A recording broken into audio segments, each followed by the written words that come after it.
Folks, good morning. It is Saturday. What is it? It's the last day of the month, February 28th. I have no excuses today. There's no technical difficulties. Well, you know what, guys? This channel is all about the good, the bad, and the ugly. So before we get into Saturday Power Hour, I'll explain why I'm late. Um, is literally morning kicked my ass, and I'm a little bit ticked off. Hit the snooze button, hit the snooze button a couple of times and just overslept. And sharing it with you folks because it happens to the best of us. And the key thing is to recognize when you've lost the morning and for you to win the rest of the day. So that's what we're about to do right now. That's exactly what I'm going to do on or off the camera today. Jared, how you doing, buddy? Always on here. Thank you for all the support, brother. Really appreciate you. I don't know if you came in a little late. I'll just tell everyone I'm running late today. There's no excuse, no technical difficulties. It was simply I was being a little bitch today. Morning kicked my butt. And with a channel being the good, the bad, and the ugly, we got to show it. So let's get right to it. Enough with that. I'm going to go ahead and turn on my property leads, folks. Let's just get some good leads today, huh? Maybe I'll get some speed to lead as well. Let's go, dude. Let's get it. Let's get it. Let's get it. Hey, is JT here, by the way? JT, are you on? Let me see if JT's around. See if he wants to hop on.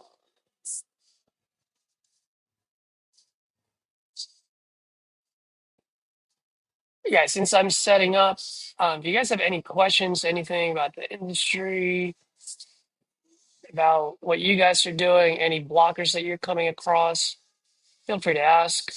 Uh, More than happy to answer it.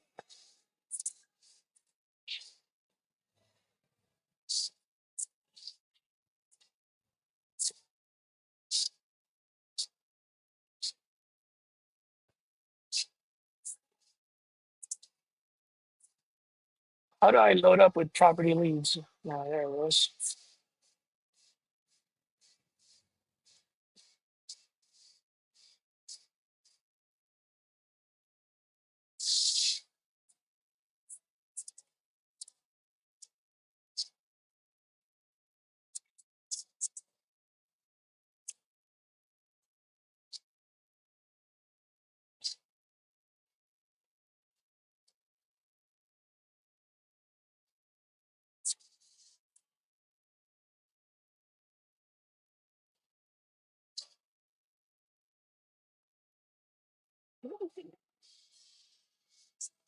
Before I do that,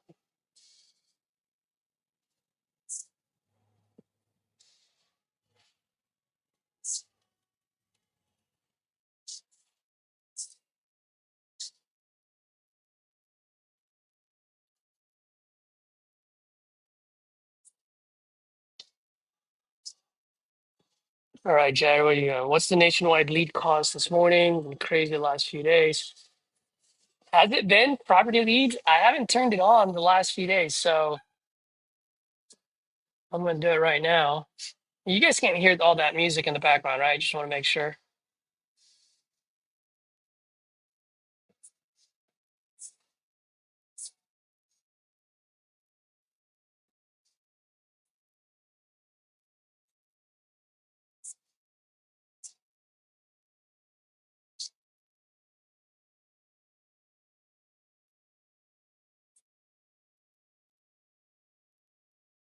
All right. While we're waiting for this to turn on, let's see if you can get some. We're gonna need to call this gentleman. What? What did I do?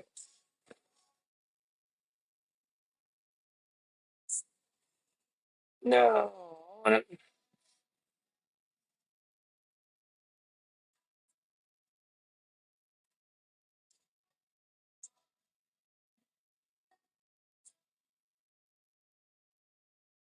All right, it's now active. Let's go.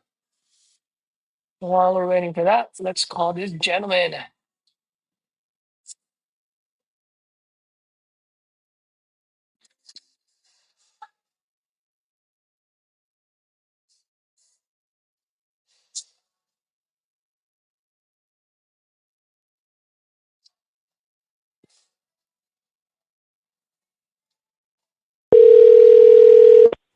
Hey, this is Larry. Sorry I missed your call. Hope you have a good day. Try again. Larry, Linda, good morning. Hope all is well. Just wanted to follow up. I know you guys been trying to send those pictures over. Let me know how I can help. And then also just want to make sure you guys got the correct email address. So give me a call, shoot me a text, let me know what's going on. More than happy to help. All right. Thank you, folks, and have a wonderful day. You guys heard that, right?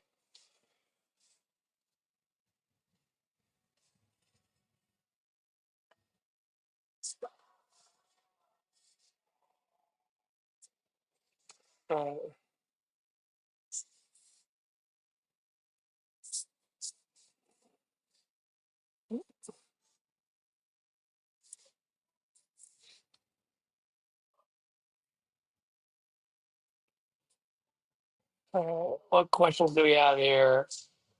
Doom's game. Hey man, if you started from scratch with $0 or connections, how long would it take to get back to full-time income?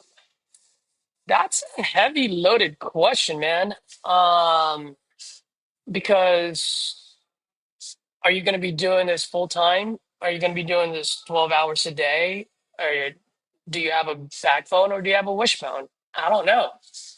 Um, but if you do have a backbone, you're doing this 12 hours a day, 7 days a week, and you don't bitch and complain about leads and you just keep going and you just keep having the phones and you keep asking questions, you keep aligning yourself with folks within the industry who's done the business, get key ideas here and there, whether it's through YouTube or reaching out, getting your questions answered. As long as you put your mind to it, then yeah. I mean, I've seen people who's done $30,000 bangers like on their first month. Now, do I want someone to do that? Well, yes and no. And I know Jared's on here, so he understands what I'm saying. What I'm about to say is that yes, I want you to do that, especially if your back is against the wall, you don't have a job. Like heck yeah, dude. Any money that can infuse your bank account would help a lot. It will infuse your confidence. The only downside to having a quick big month is that it gives you a false sense of security, false sense of hope, where you're like, oh, this shit is easy, let's go.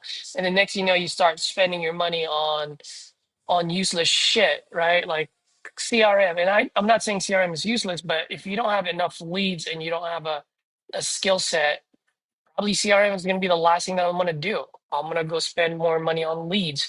I'm going to feed the beast. Like, so little things like that.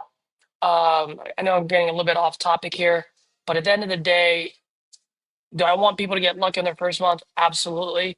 I just also want them to fully understand that that is luck and it does take a whole lot of time to really learn this business. It is simple, but it's also difficult, right? The skeleton is simple, but everything in between, the nuances, I mean, it takes time to learn that. It's just like poker, man. It's easy to learn, but it takes a lifetime to master it. Did you start out nervous? My man, this is a great question, brother. I'll give you a quick story. And for the folks that are watching, that have been watching me know this, October 31st, 2023 is the day that I decided that I will do wholesaling. And I gave myself a three-step business plan. Step one, take in as much content as you can in the next 14 days. So what does that mean? YouTube, anything I did in those 14 days, any type of doom scrolling that I did, it was just real estate. That was it, man. Like if I saw like a pretty funny meme or a TikTok, whatever it was, like I just had to have the discipline to not spend a single second that is not real estate related because all I had was 14 days, right? I was against a clock. So 14 days of just fucking learning real estate. I reached out. I looked at my Facebook friends at that. And by the way, this is when I got away from social media for years. I'd say for about 8 years. So I turned it back on. I was like, all right, who are my friends? Looked at my LinkedIn. I was like, who's in real estate? And I started reaching out to those folks. Right. I told them, hey, I'm gonna get into this. This is my plan. What do you suggest? Give me some feedback, any input you can give me. Took people out to coffee, not lunch because my budget was pretty tight. But just took people out for a cup of coffee, got to learn, and then I just kept going. So now November 15th. So first step, YouTube content or taking as much content as possible. November 15th this is step two. November 15th, come hell or high water, no matter how heavy this fucking phone gets, I'm gonna pick it up. Brother, it took me 2 hours to pick up this phone. And I have, at that point, I have over 20 years of phone experience. So, yes, I was nervous as heck. But so what? All I knew was that after one phone call, it's going to get a little bit better. Second phone call, it's going to get a little bit better. 10th phone call, it's going to get much better. So, yeah, it took me a while, man. But I picked up that phone on November 15th. I didn't care if it was just one phone call or not. I picked it up. I believe I dialed probably about 30 or 50 times that day. Um, Now, to get rid of that nervousness, here's step three, which a lot of people that are watching know this about me. My step three was my number one goal for the first 30 days. James Games, if you were to guess, drop it on the comment here or chat. What do you think was my number one only goal for the first 30 days? You go ahead and drop it on there while I go look for a lead solo lead.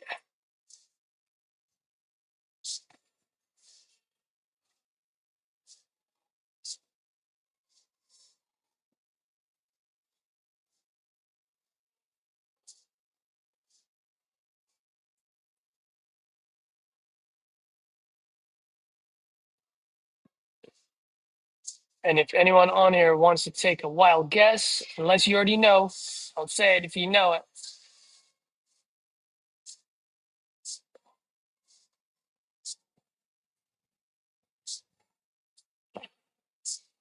Drop it on the chat. Get on the phone and get signed contracts no matter the prices. Oh, let's kind of know. Oh, Mitch, to not miss a day. Dunes game. Very close, Mitch. I guess you were kind of listening to me. Um, but my number one goal was to get 300 people to tell me to fuck off. 300 people in the first 30 days. That's all I wanted to accomplish. Nothing else. I didn't care about comping. I didn't care about none of that shit. Just 300 people to tell me to F off. That's 10 people a day. You do that, your nervousness goes away pretty quick.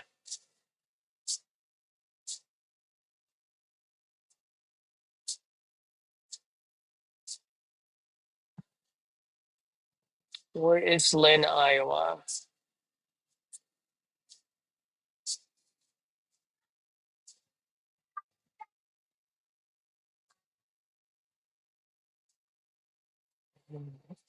Oh, Lynn County, Iowa. There's actually a lot of. This might actually be a good one. This for rent. This is for sale. So, guys, here's actually let me share you guys this something that I do um, when I buy lead Zolo leads. Let's see. This little nugget that I'll share with you folks.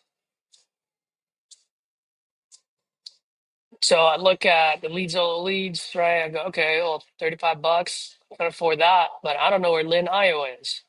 So then now I go to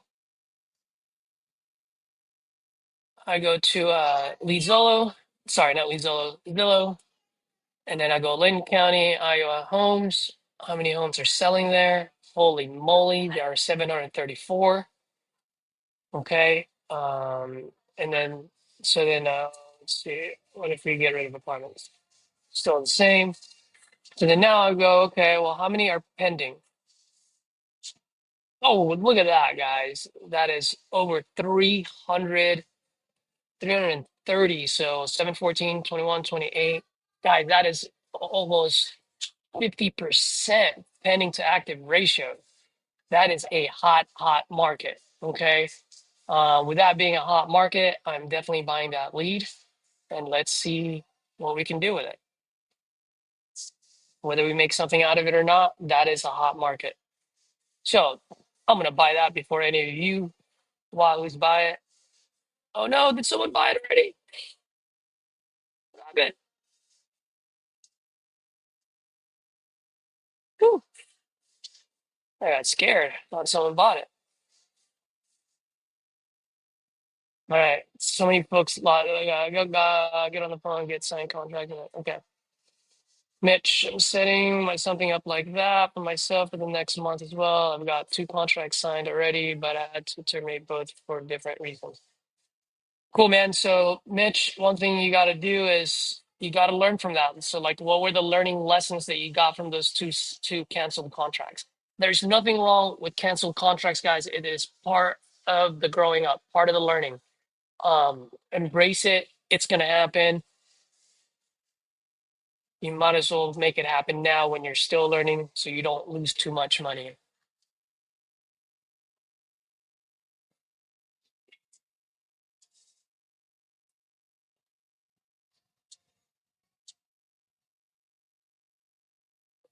Oh my gosh, my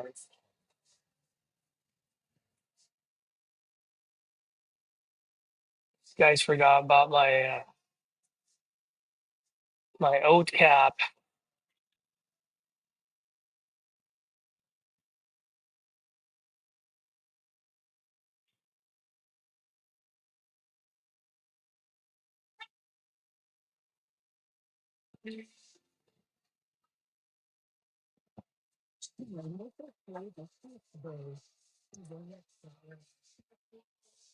All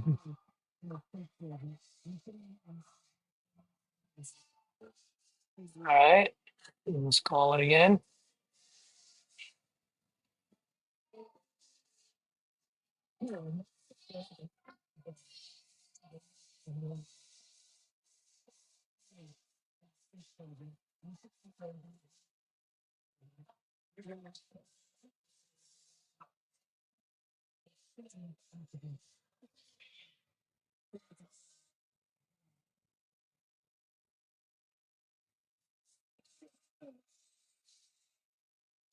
Hey, Miss Leoma. Good morning. My name is Caesar, calling about your property on Edgewood Road. Apartment 10.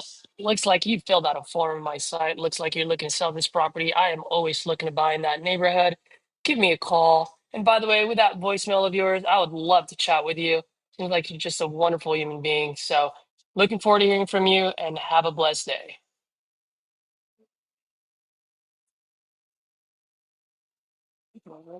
Send her a voicemail. I mean a text.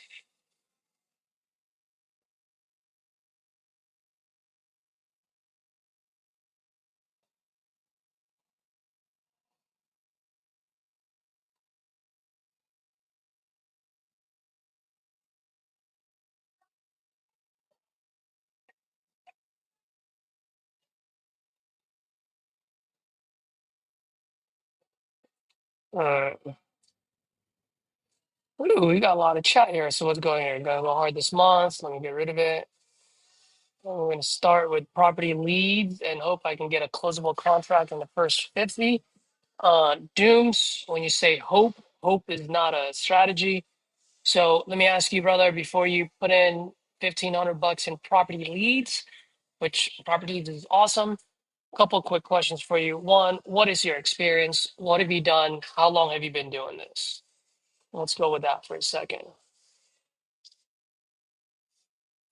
One was for a lien that property that seller did not disclose. That killed a deal. Well, we know that already. That's you can't do anything about it. Had to go for a price drop and seller did not want it. Okay, so why do you think the seller did not want it? So that's the key thing that you got to figure out. How did you go for the price drop and why do you think seller did not want it? That is the learning lesson that a lot of people don't think about when they get a cancellation, they just go, "Oh man, they didn't want it." But you got to deep, think deep about it to answer that question. Guys, let me grab my coffee. I'll be right back. You were supposed to bring it up.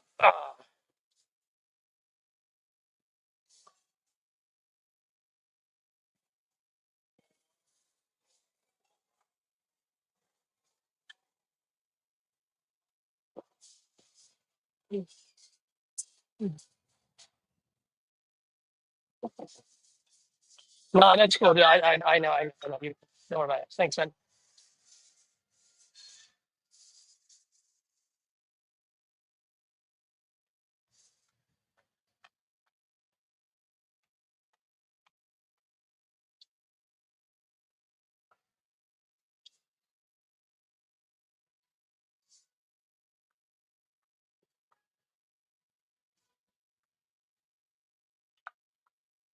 All right, balance. I am back.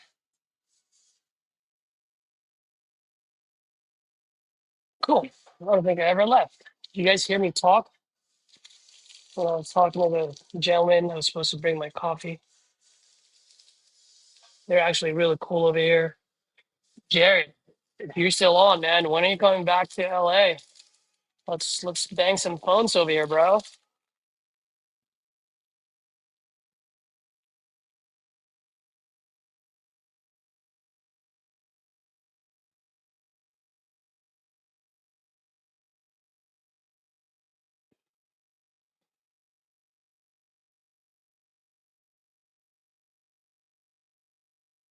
Dreams Jams, if you're still there, um, definitely answer my question about before you buy property leads. I'd love to just give you my input before you blow out your load.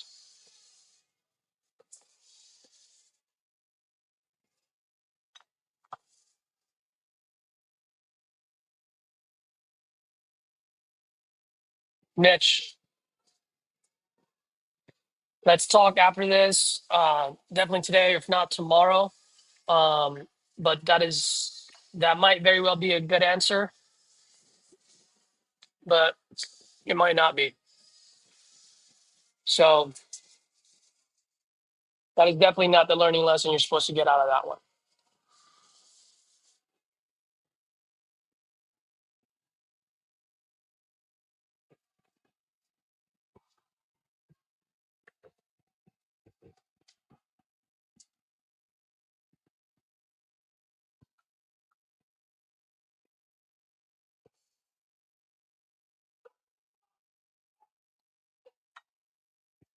Okay, James. So you got 200 leads from back in December, and you got one signed contract. So at least you know how to close. You can close, so that's good.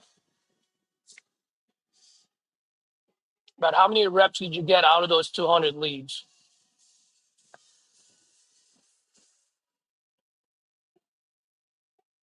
If you didn't get too many, one thing I would suggest is dabble a little bit on FISBOs, not for you to make money, but for you to just really get good at closing. Also, when you made those calls, 200 calls, what is your approach? Are you following RJ Bates with the King Closing Formula? Are you following other gurus? Like how do you close? How do you pitch? Like who do you follow?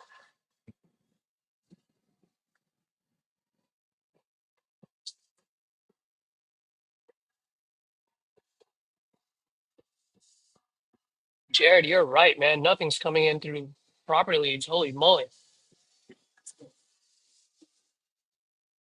What is going on in there?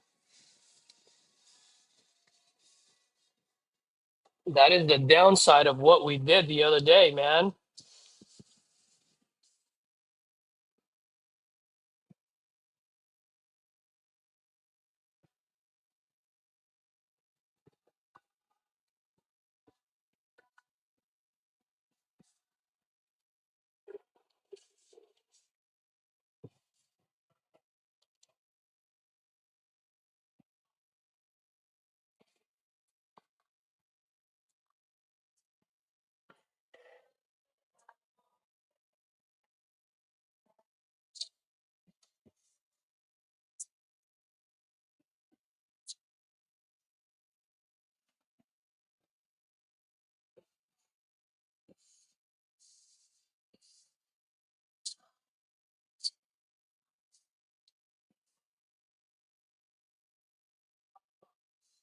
No renovated needed. I don't want that. Next one's from Georgia. Oh, there is one lady that I do want to call.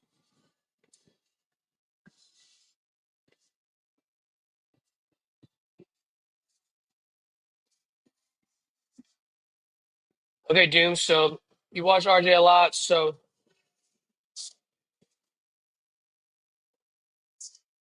at least you're ahead in the game on that end.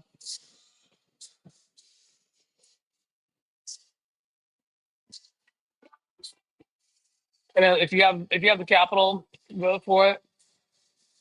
Um, I also want you to. I guess one thing I can also tell you is that when you get these leads, make sure you work them effectively. A lot of folks will like go through that $1,500 just like that, and they're just like, oh well, I can never get a hold of people, and the only thing is because they only reached out to that lead once, twice, or maybe even three times in one day. Uh, so here's one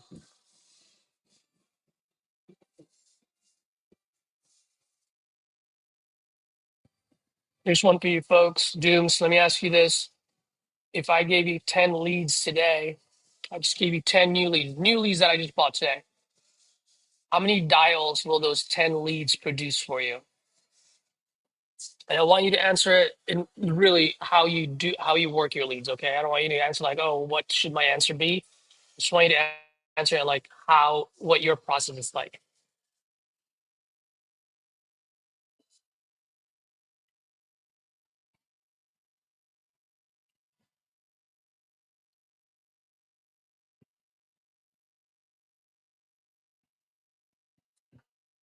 Oh, look at that. We got a property lead coming in. Let's see here. The name sounds weird. I'm going to look it up for option real fast to see what his real name is.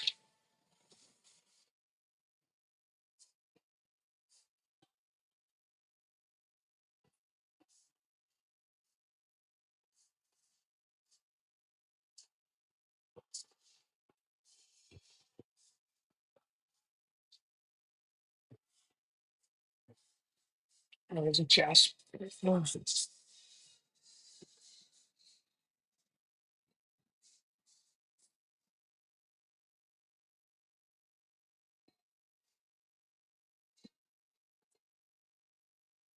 Dude, where is this place?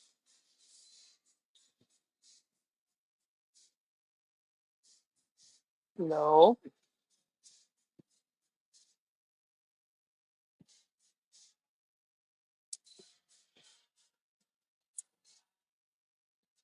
All right, guys, give me a second. This thing is kind of weird.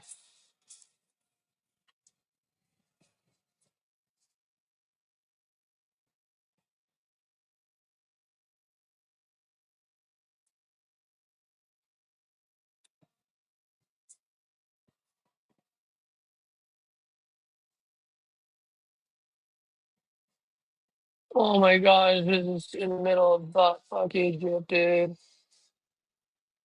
Holy moly. This is gonna be rough. All right, screw it. Let's just call it.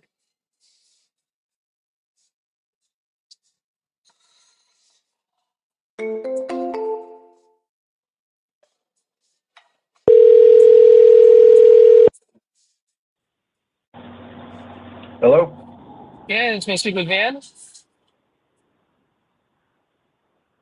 Hello? Hello? Yeah, may I speak with Van?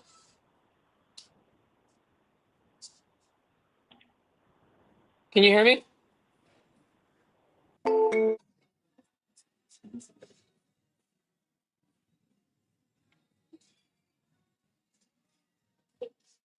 Mm,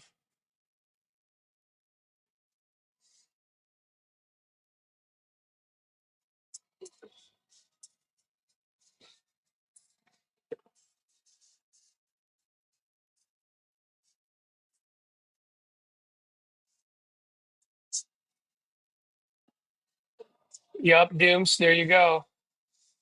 So you're absolutely right, man. Those 10 leads will produce 80 dials for me. At least 4 times the first day, double tap each time. It's 80 dials.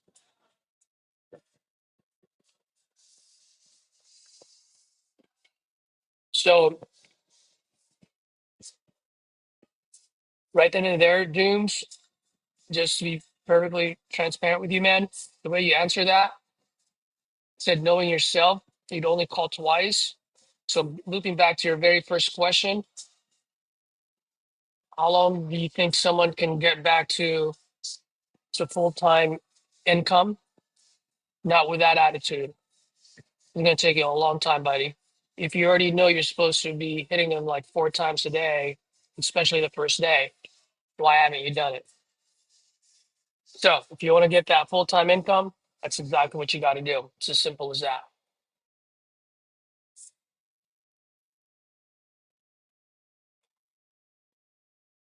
All right, let me call this guy one last time and see.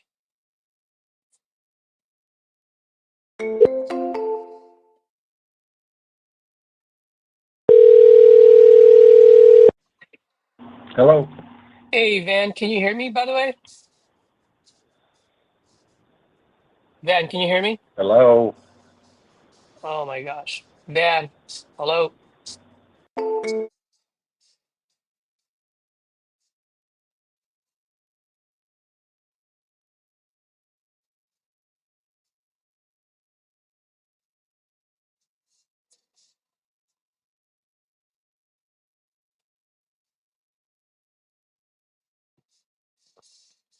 All right, fellas. You guys gonna have to hear a one-way conversation now.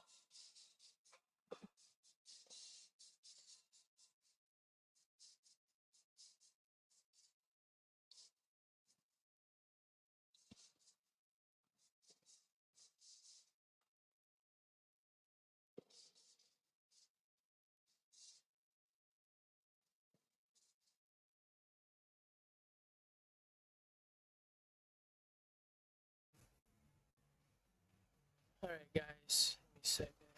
Make sure the right microphone is on here.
Hey, good job on that one, Jerry.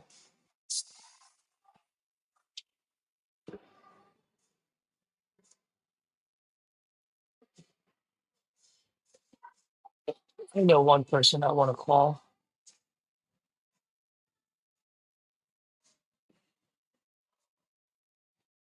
I've been calling this lady every day, texting her. Let's see if she answers today.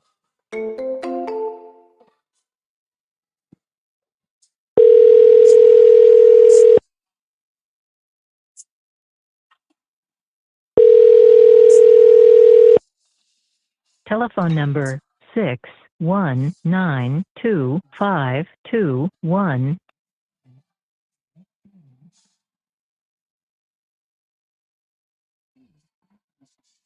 When you've finished recording, simply hang up or press pound for further options.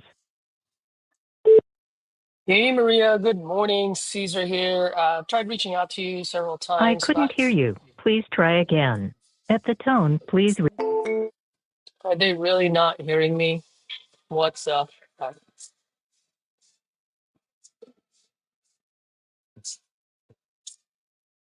Ah, this is crazy. Of all the days, huh?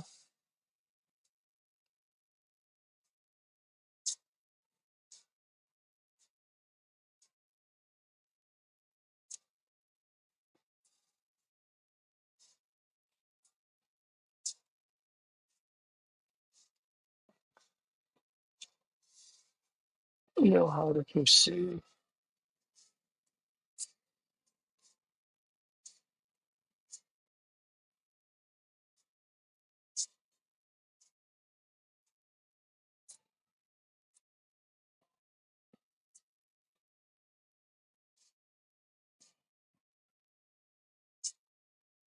All right, folks. Well, it looks like lead flow slow.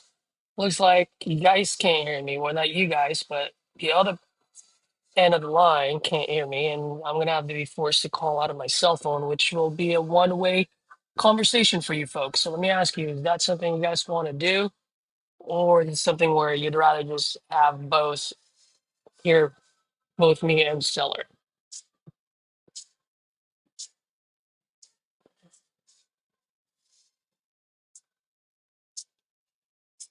Let me know one way or the other.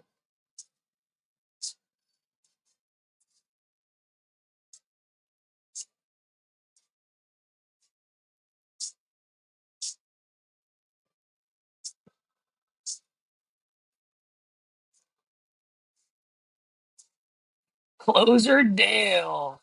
Holy moly.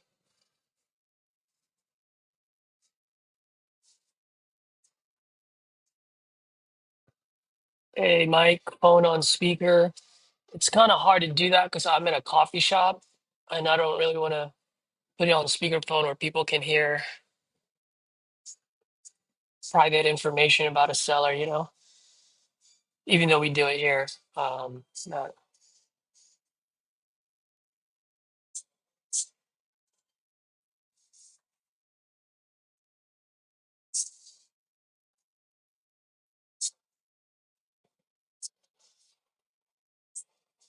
oh, there is one guy I want to call.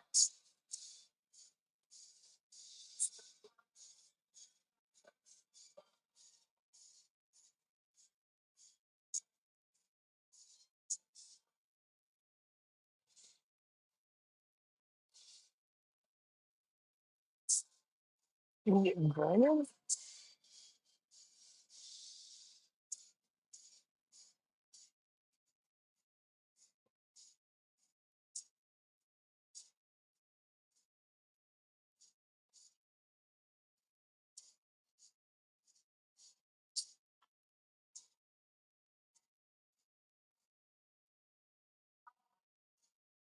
Jason, I wonder why you deaded this one.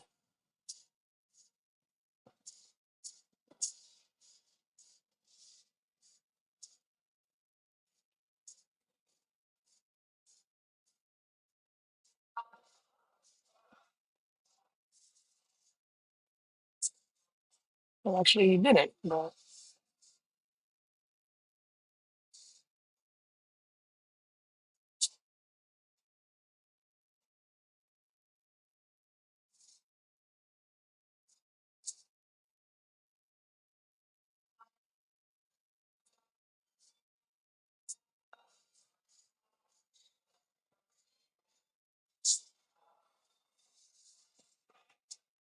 Let me call the guy and see. If he doesn't hear me, guys, I'm shutting this down. You guys can hear that phone ring, right?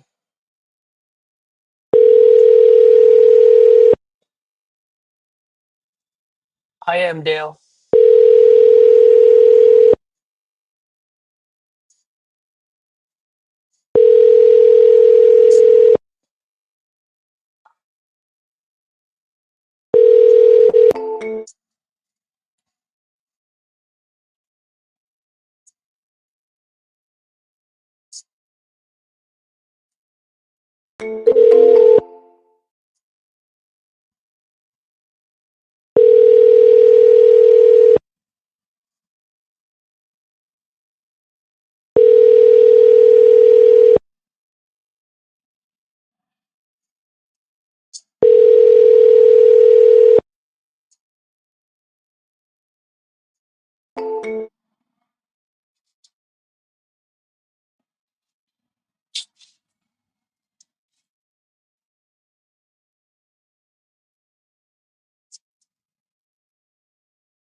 Not,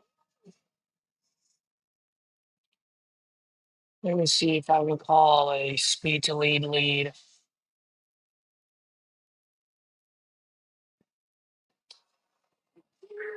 Just bear with me, guys.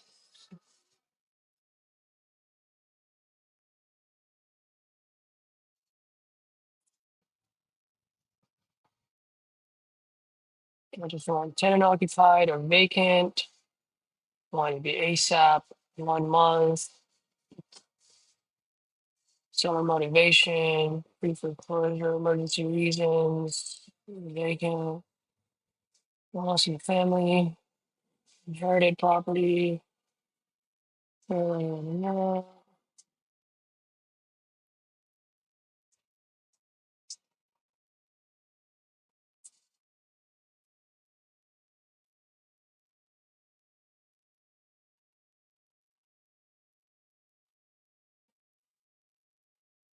Their scope.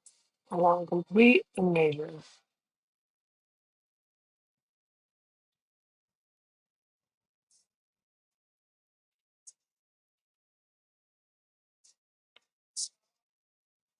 Ooh, this one is. Oh, let's buy this one.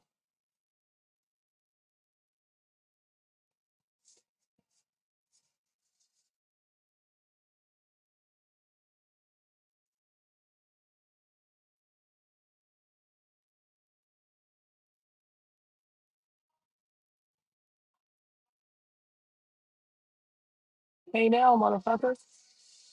Please.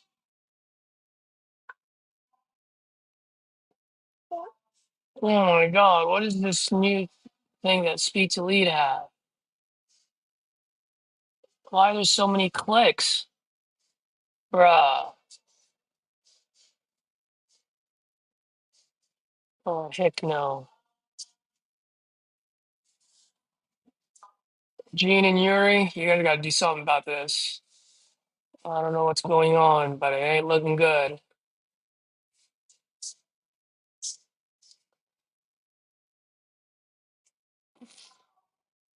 What the heck? Took me that long just to buy a lead?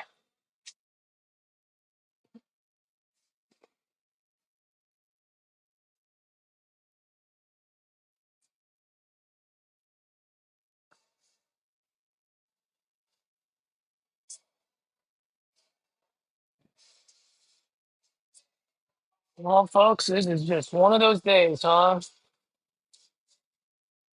Got my butt kicked by the morning, followed up with low lead flow. And my CRM not working. Or I shouldn't say my CRM not working, but Wi-Fi is not working.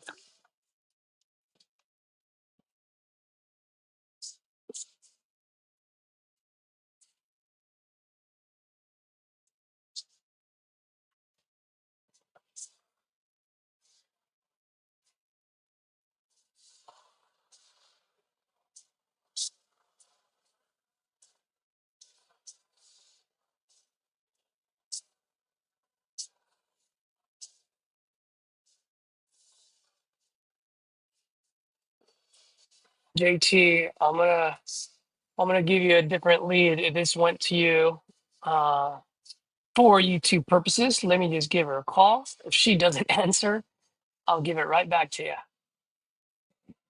And if she does answer, I'll just buy a new one.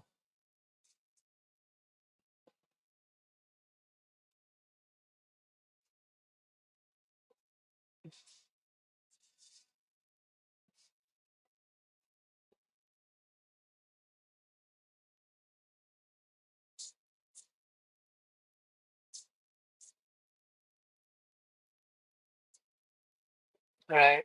Last attempt, guys. If she cannot hear me, game over for the day. Well, at least YouTube wise.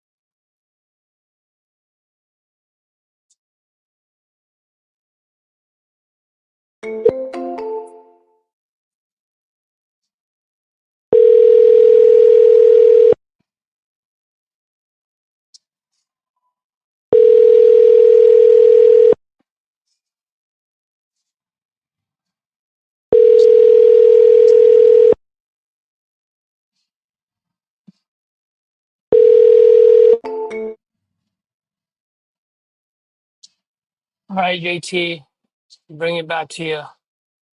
You can have that one. It's a new lead from Speed to Lead, man. It's sale lead, but no one has bought it yet. So you'll be the first one to call.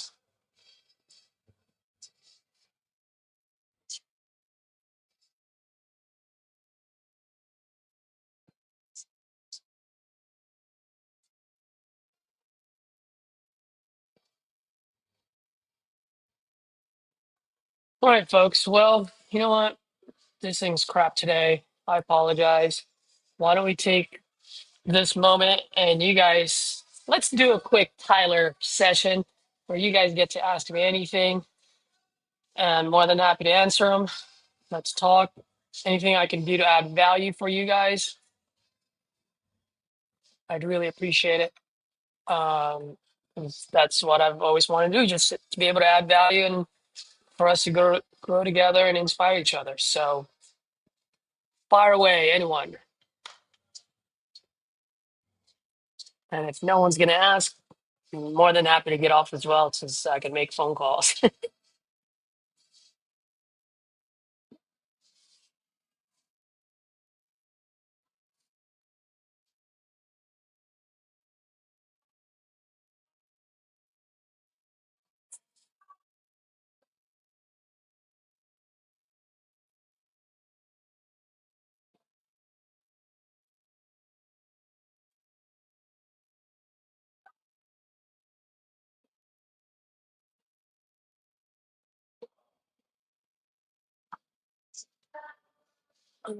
Let's see.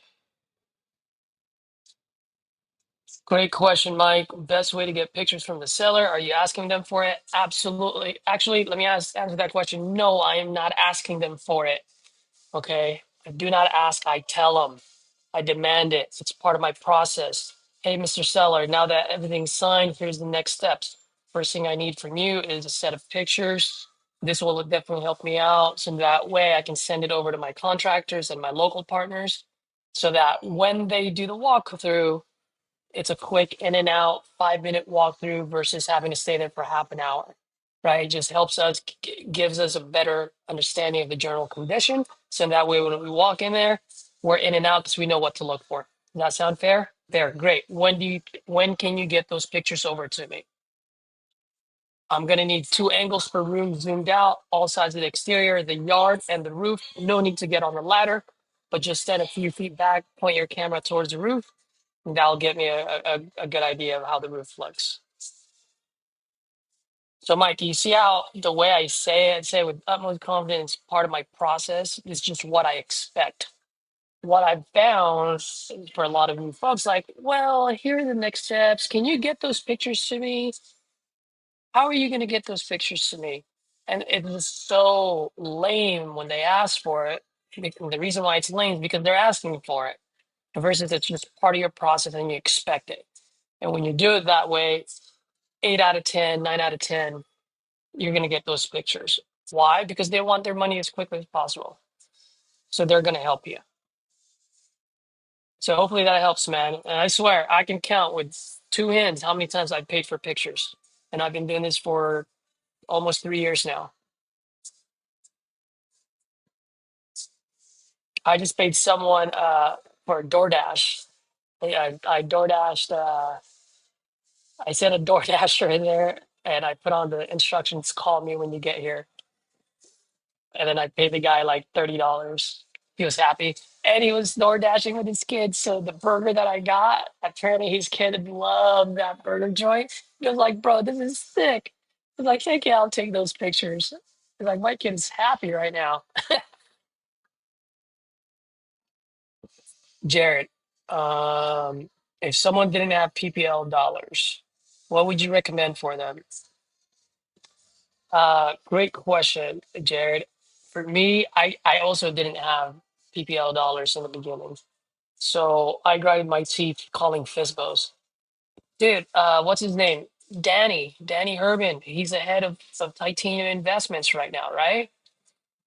There was a point in his life where things happened within the family and pretty much he liquidated a lot of his savings, whatever he has, right? I'm not gonna get into the story.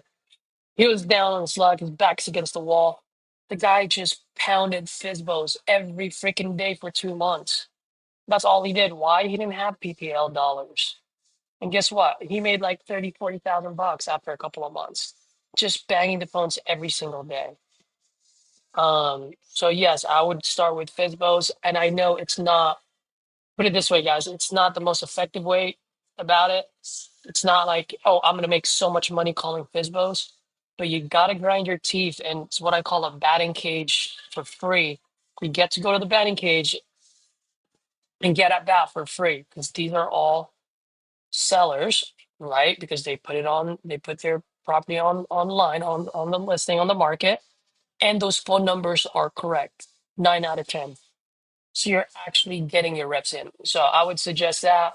And once you're grinding your teeth, then perhaps reach out to someone like myself and be like, hey man, I've got time. I can grind my teeth. I've got backbone. I don't have a wishbone. Let me call on your leads. I mean, JT, my man over here, 19-year-old, kept bugging the shit out of me. Now he's calling my leads, right? And we're working together as partners. Why? Because the kid has backbone. So align yourself with folks, and all of a sudden you might just wake up with a whole lot of leads.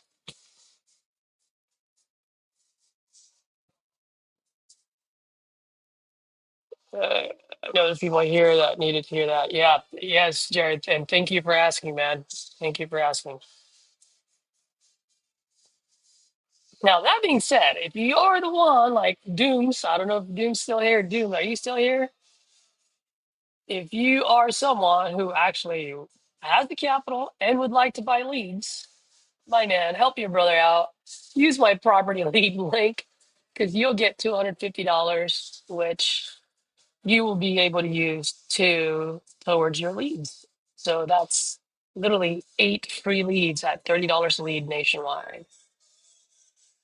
Dropping on the chat right now. If you guys use that, that would be awesome. Um, I also have my link tree, my YouTube channel. So you guys should be able to click on that. I'll drop it on here. And I've got all my links there, whether that's whether that's property lead, speed to lead, um, my PPC provider. So I do PPCs as well, guys. Um, and PPCs will always beat out PPLs all day long.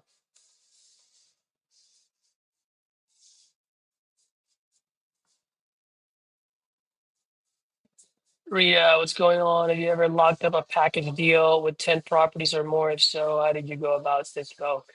Yeah, Rita, I haven't had any luck with package deals. Um, some people have. Rita, I know you're part of Joey Bevo's team. I mean, I'm sure Joey Bevo has done it. If not, Joey Dirte is actually really good at that. The one thing that I do want to mention for a lot of new folks is when we come across a lead, right, an investor, and they want to sell us on a package deal, more often than not, more often than not, it ends up being a waste of time.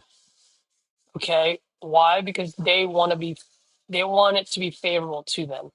So if you don't know how to navigate that conversation, you don't know how to negotiate yet, it's tough, man, because then you end up underwriting 10 deals and all of them are retail price.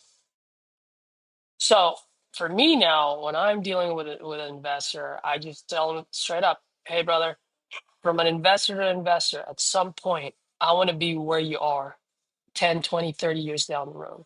So I want to cash out too, right? That being said, I want to make sure that I'm able to cash you out because I'm going to be in your shoes 30 years from today. Okay. That being said, man, if you're going to sell this to an investor like myself, you know that I have to have meat on the bone in order for this to make sense. Otherwise, it's better for you to just put it on the market. At least we know that, right? They're going to agree with you. Yeah, yeah. Okay, great. So give me your ugliest house that needs the most amount of work. Let's talk about that one. Forget the 10. Let's talk about your one, two, or three, your three ugliest babies. Let's see how ugly they are, and let's see how motivated you are. And if you're motivated within those three, then I know we've got ourselves. I know I'm talking to someone that's reasonable, that I'm gonna be able to cash out, and I'm gonna have some meat on the bone on the back end. So out of these 10, who's the ugliest? And I just do it that way, man, because then at that point, bro, like if their price is way out of here on their ugliest house, what do you think the other nine's gonna be? That's gonna be a waste of time. Another way of going about it is if they're gonna do it on a package deal and they own every single one of them outright, and I just go, all right, fine, let's do it. But I'll agree on your price, but we're gonna have to do this you're gonna have to hold a note. I'll do a seller finance deal on that one. That would be the way to go about it. But if it's a straight up cash deal, more often than not, it's a waste of time. Unless they're absolutely motivated, meaning something catastrophic happened in their life and they just need to offload it. Or they have a new project and they need it. So you got to get to that bottom line.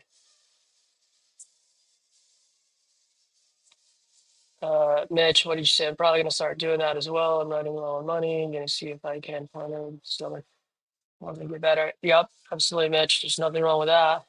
Juliana, how you doing? You making calls today? Rita, yeah, I'm trying to get like the 12 properties in Illinois, but I'm running into difficulty with tenants. Yeah. What part of Illinois? Is it Peoria?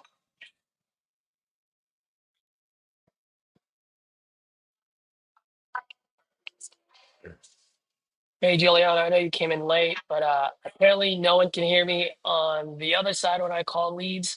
So I'm just going to take the next 5, 10 minutes answering any questions. So if you have any questions, let me know. Rita, how did I know it's Peoria? Oh my gosh.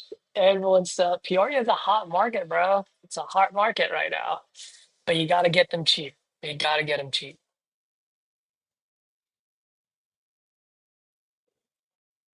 I was working on a deal in Peoria, but he only had three properties though. It was his last three properties in Peoria he wants to get rid of. And he's still he still needs it at a certain price point, but he knows he's asking way too much. Um, and so it's just a matter of time when he's got to decide whether he's going to fix it up himself or he's going to have to sell it on a heavy discount. Your guy, your seller's name wouldn't happen to be Mike, is it, Rita? Well, with 12 properties, that's probably not it. But if you're talking to someone with 3 properties, that's the same lead that I had. His name is Mike.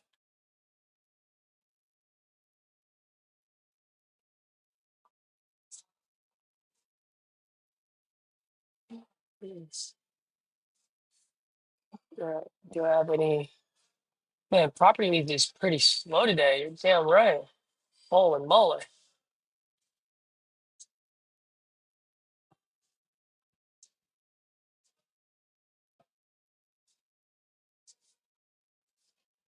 All right, fam.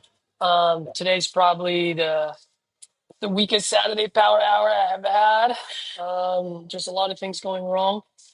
So I'm gonna go ahead and ever since you went live like Tuesday, um, yeah, Juliana, just for some reason the sellers cannot hear me when I call them. I've called like 4 folks, and they all couldn't hear me. So then that means I would have to be on my phone, and I'm here at an awesome coffee shop.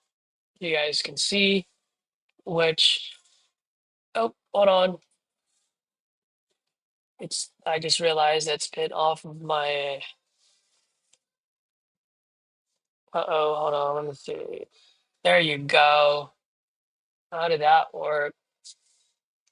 So I'm here at an awesome coffee shop, which right now there's no one here, but I really don't want to blast my calls on speakerphone because there are a lot of people downstairs. Um, yeah, it's just gonna be rough. Cool. Sounds like you folks ran out of questions. Once again, I appreciate you folks for supporting me, for always showing up on here. Much love, much respect. I will continue to add value for you folks. And by the way, let me know if there's other things that you'd want to see that I haven't done yet or I haven't shown yet. I'm all about adding value and growing together. And if it's something that I don't know about, I can definitely bring some other folks who are great at whatever it is. Let me know. More than happy to bring some guests on here. We'll see how it goes. All right. All right. You folks have a wonderful weekend. Oh, look at this. Someone is calling me. One second. Maybe we get one last call here. Morning to Caesar. Oh, Mr. Van West. Give me one second, sir. I'm going to pull your information up. I'm glad you called because I was actually about to log off. Caught me at the right time, my friend. One second, sir. How's your day coming along, by the way? That's right. All right. This one is in Arkansas, right? If I remember correctly. All right. And that's the one on north. It's like NC something, right? NC 393. Perfect. And how much were you looking to get for this one?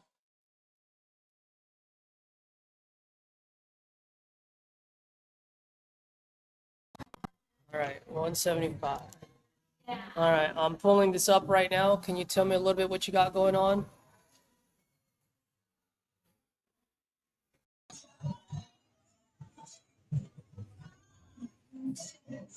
Okay.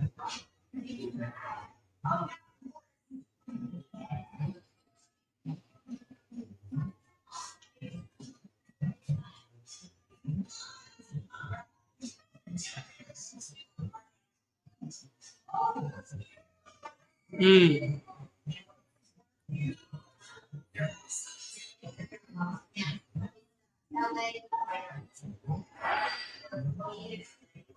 about 270 is that what you say? Estimate? Is estimate?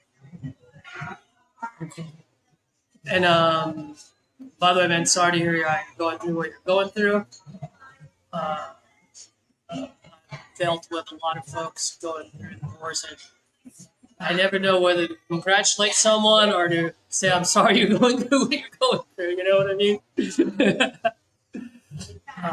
But I know how tricky it can be, and I'm very cognizant of the situation. So hopefully I can be an easy button for you folks. If I can, great. If not, I'll be the first one to let you know as well. I always tell folks I'm not a baker. I don't like to sugarcoat things. And if it's a deal, it's a deal. If not, I'm the last person that's going to waste your time about it. Cool. So as far as the divorce is concerned, you said the judge says you guys need to sell it. Is there a oh gosh, is there a divorce decree already? Is it finalized? Like, what's the situation right now? Oh, you were never okay.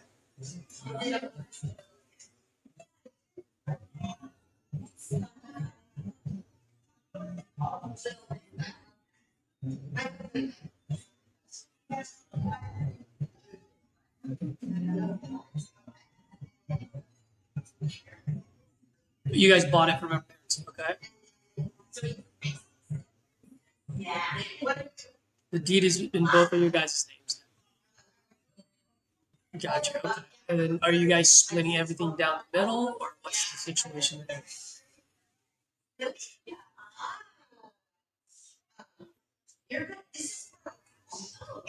You owe the bank 54,000. Okay.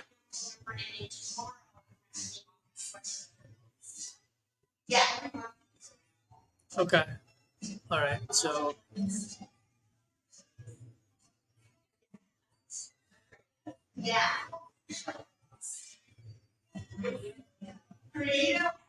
okay. All right. So I just want to make sure I'm hearing it correctly.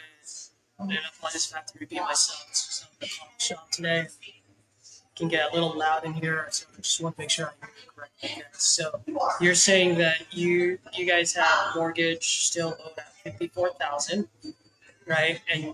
And you guys are going to split it down the middle. Now, since there is no divorce decree on this, do I also need to be speaking with her, or do we need to talk together as a team, all three of us? Because if you and I agree on a certain price point, like how would that work with her? You know what I mean? Like I just want to make sure it doesn't go back and forth. He says, she says.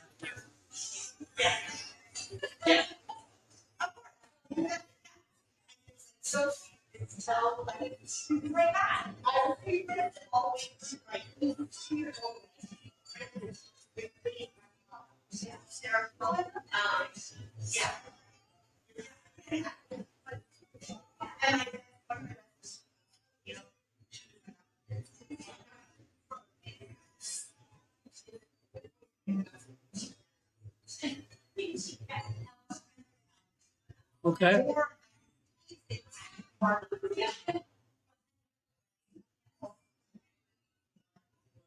Okay.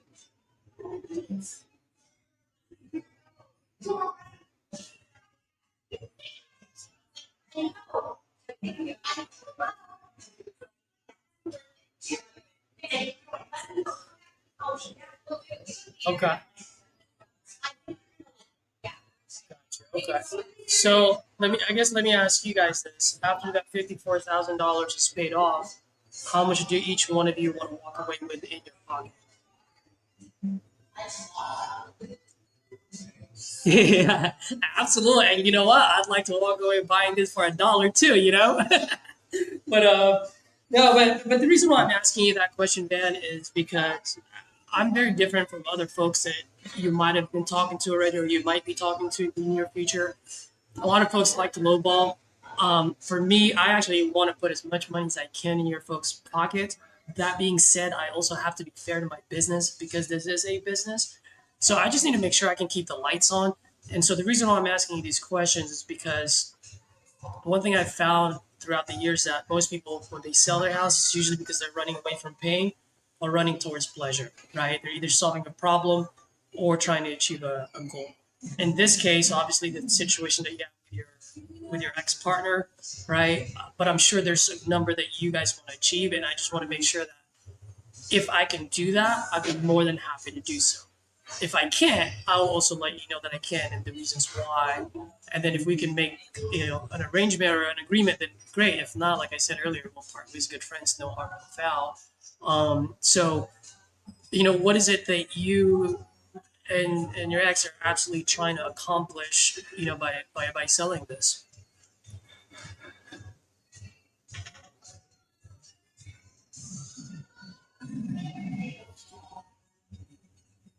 with 50 each?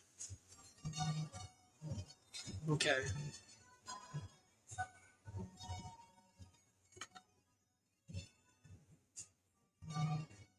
Mm-hmm.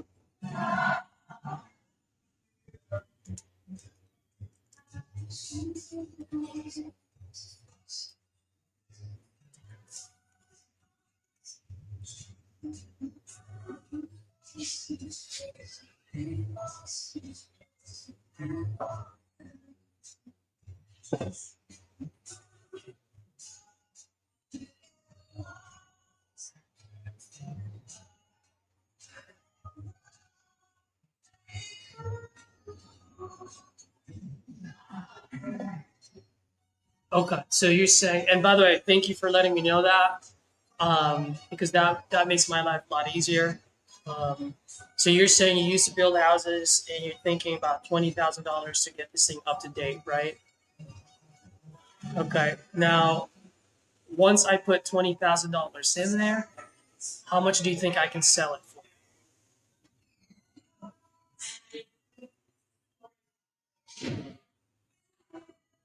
280, 290. You don't mind me asking, when you say 280, 290, is it because you've seen comps selling for that, or is that just kind of like a guesstimate based on what Zillow is saying?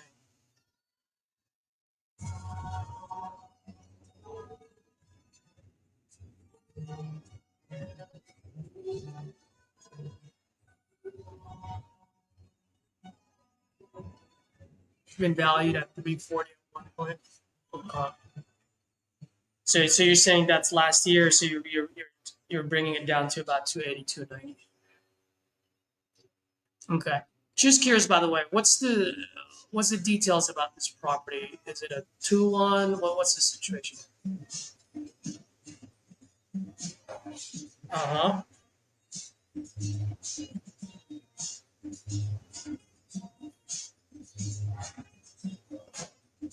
Okay, so 3 bedroom, 1.5 bath, 2.7 acres. Okay.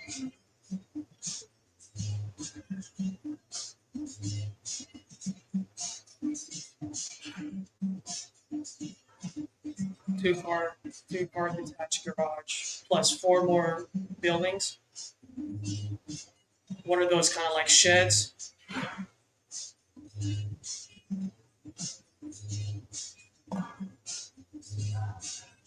Okay.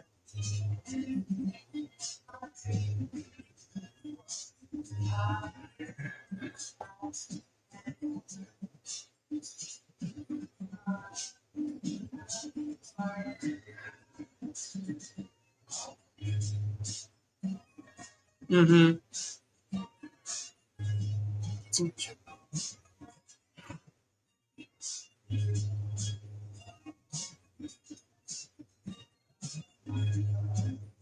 Mm-hmm.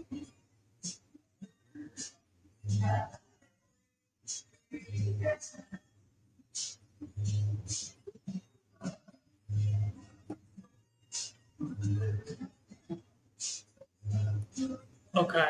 Right. So you got 2.7 acres, 3 bedroom, 1.5 bath. Can you explain to me, kind of like, if I were to, well, actually, let me ask you this. When you said you're estimating $20,000 in repairs, like, what are some of the things that you think I need to, what does that $20,000 entail? What does it cover?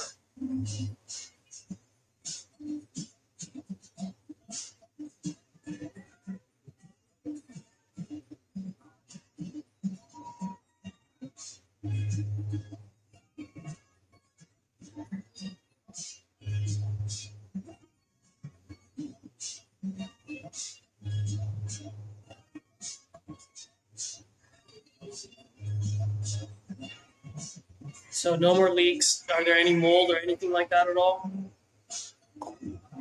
Did it weaken like any of the walls for potential foundation issues or anything like that?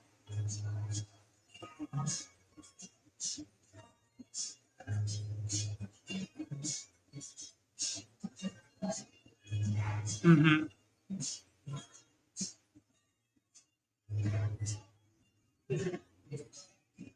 I have never been, but I've heard about it.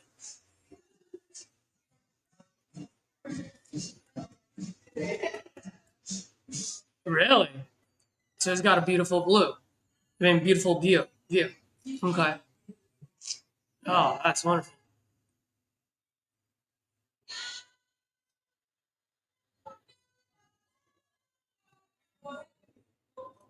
Mm-hmm. Gotcha. Okay.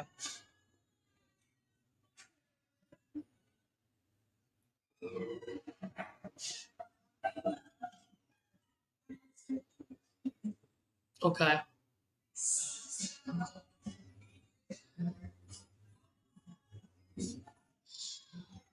All right. And you mentioned that you still live there. So if we were to do something here, I mean, what is the ideal timeline, ideal solution for you? And by the way, the reason why I'm asking is I want this to be as convenient as possible for you. And I always tell folks, human being first versus an investor. So I want to make sure that you're taken care of. And so that's why I want to know, like, what's your ideal timeline, ideal solution?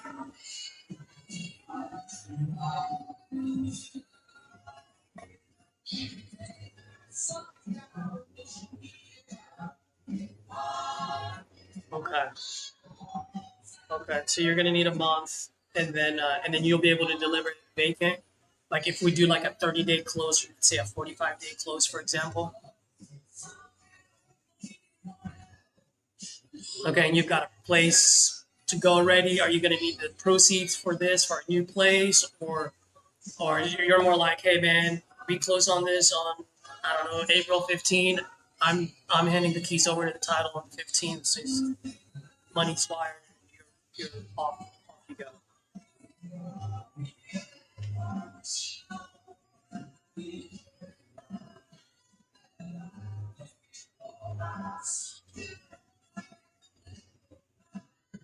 Well, 5,000 to relocate. Okay, so then now let me ask you this. Let's say we close on this. Let's say we close on this in 30 days. At that point, how much time do you need to move out of there and gather your stuff and go?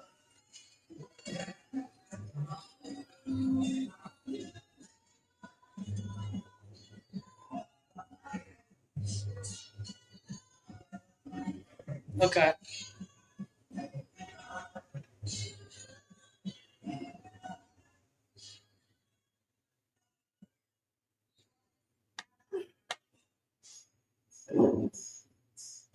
Okay. Yeah. I mean, the only reason I was asking you that question is because usually, uh, like on closing day, that's when we'll release the funds, right? Like I'll wire the money to the title company.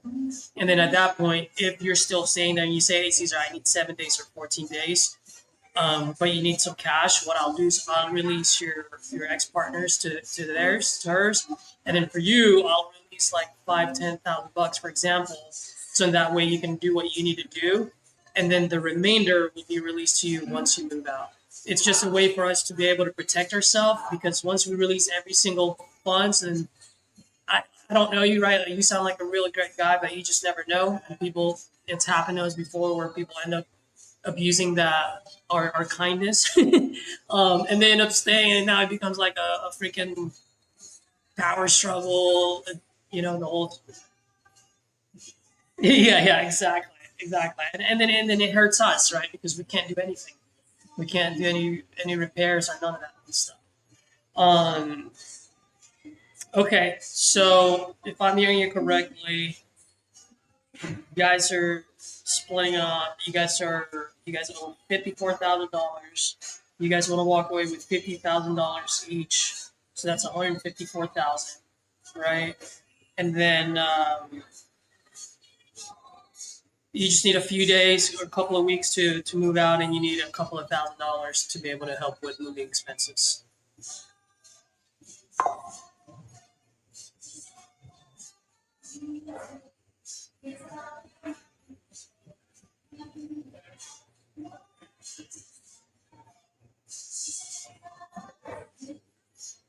Yeah, great question. So as far as closing costs goes, just to let you know, as far as my process, one, if I buy this off you, I will pay all the closing costs, no realtor fees. The only thing that you folks would be responsible for are any prorated taxes and or prorated utilities. So those two things are just going to come off the proceed. So whatever those prorated taxes are.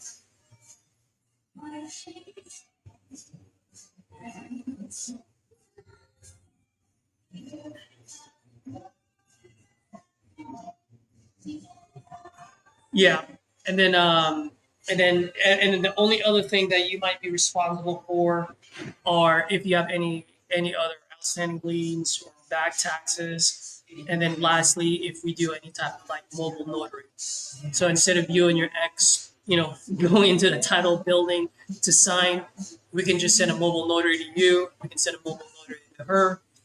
You guys pay for it. Usually those things only last. It can cost anywhere from like $50 to $150. In Arkansas, I don't think it's going to be 150. I think it's going to be like 50, maybe $75. And that's pretty much it. Okay, so if I can help you guys do all of that, where I can pay all the closing costs, make this as convenient as possible for both parties, right? Work within your timeline. That's one thing I never asked. When would you guys want to close on this if we were to do something?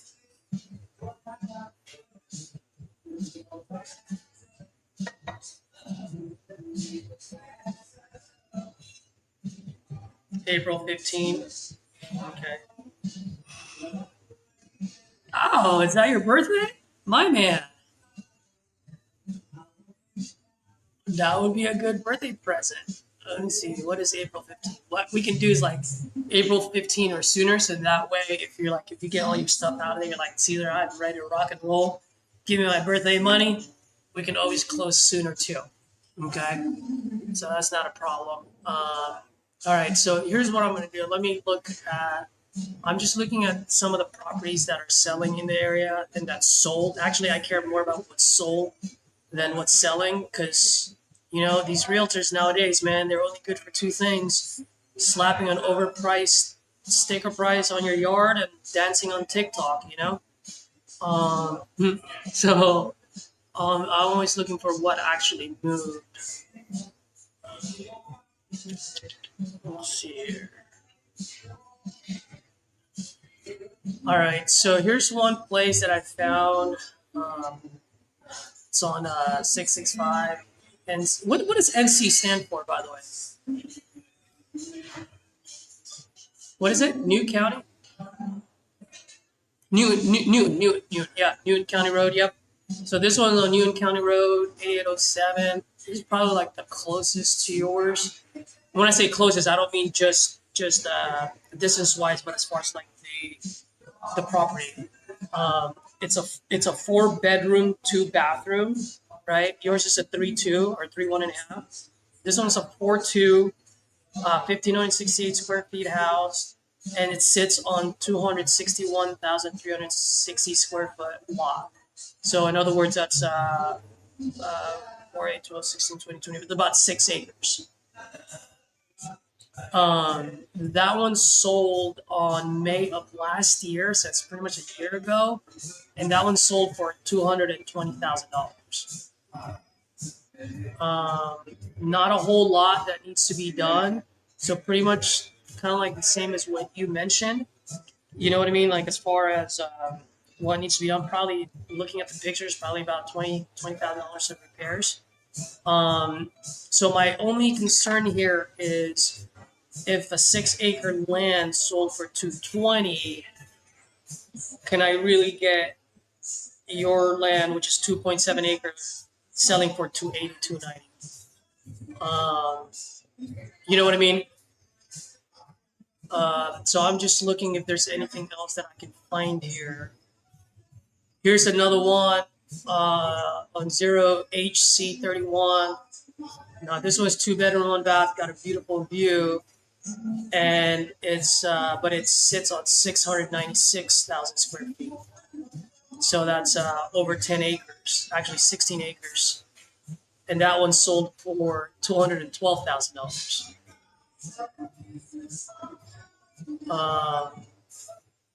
So right now, just based on what's sold in the area, and that one sold in August 22, 2025.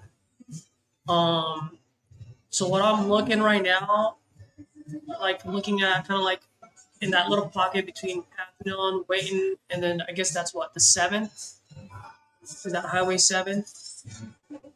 So I'm kind of just like looking in that little pocket there.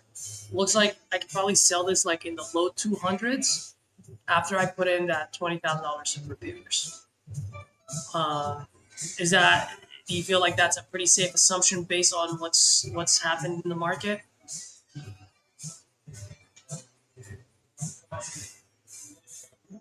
Yeah, no worries about that. And by the way, I'll send you these links too if you want. You can look them over. It's public facing, right? So you can find this on Zillow. And these are the ones that actually sold. So all I'm looking at is, let's just say I could probably sell this for 220. Same thing as the other guy that's 6 acres. Okay, so I'm trying to give you as much as I can here. So 220, you're 2.7 acres versus 6 acres.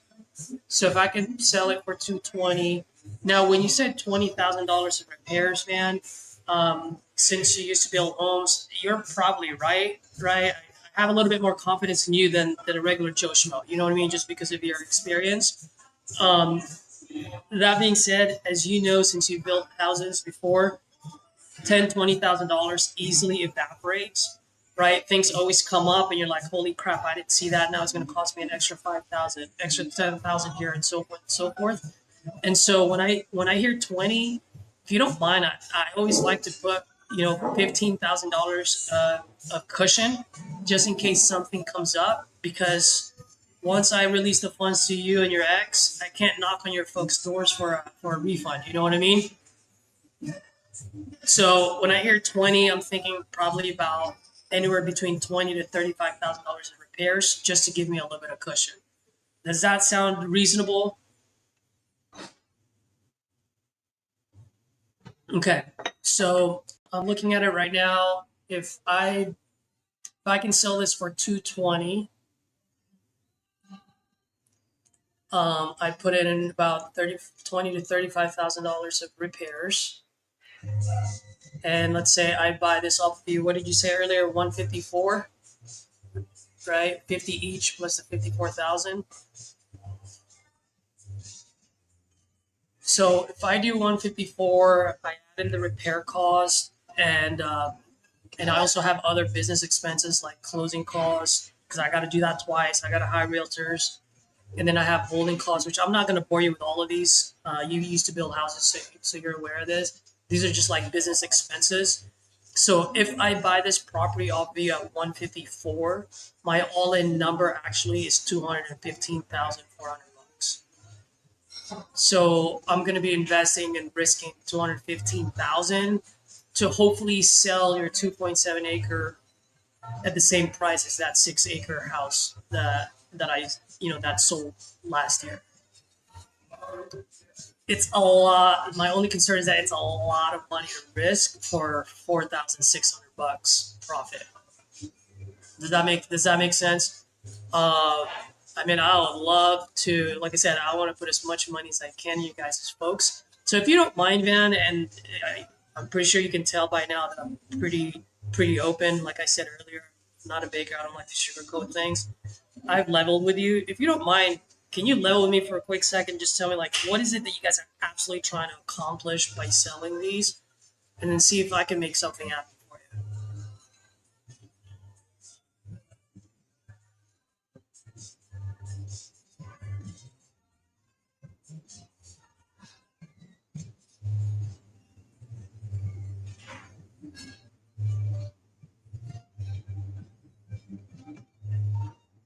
Mm-hmm.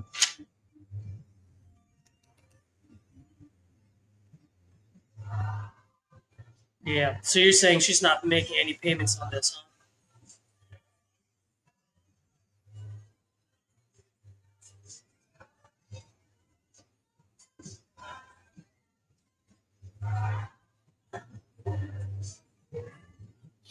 Okay. So you take care of all the bills and everything.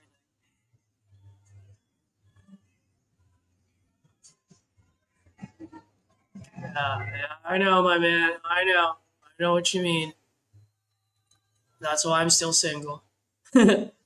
It's quite a bit of a business contract, and you tend to get the short end of the stick on this one. So, all right. And now, are you behind on any payments? Are you guys like are you on a is it on a pre foreclosure right now, or what's the situation?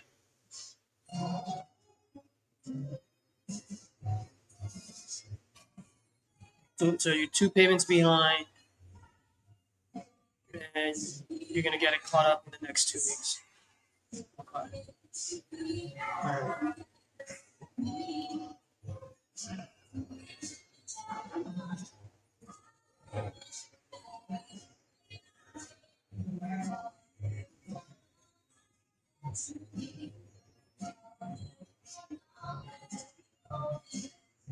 Okay. Okay. And this is something that you absolutely do not want to live there anymore, right? It's something you just want to get rid of, and you want to make sure that it does not hurt your credit in any way, shape, or form. Is that right? Okay.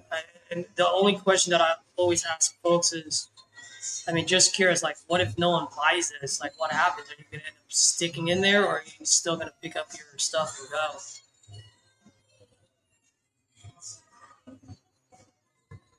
Oh, you're dead set on that, huh? Are you staying in Arkansas, or where are you heading out to?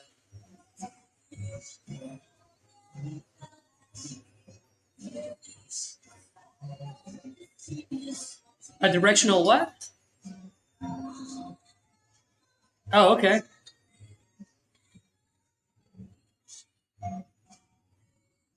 Man, really?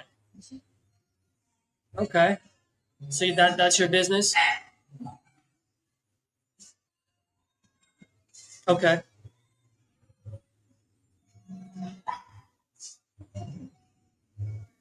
Oh, my bad. Oh, sorry to hear that. So are you still out of work now, or and that's why you're two payments behind? Uh,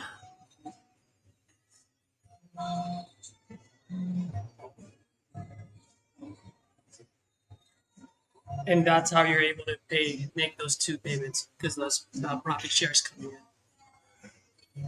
Okay.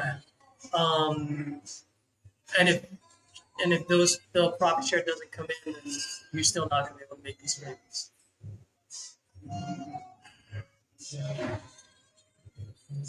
We don't want to do that, do we? So, man's got to do what a man's got to do. Damn right. All right. Now, there is one question I do need to ask you because you mentioned this earlier, and I kind of want to just loop back to it. You said that if you and I agree on a price, you still need to call. And by the way, I never caught her name. What is her name? Okay, Robin. You need to call Robin and get her side of the blessing.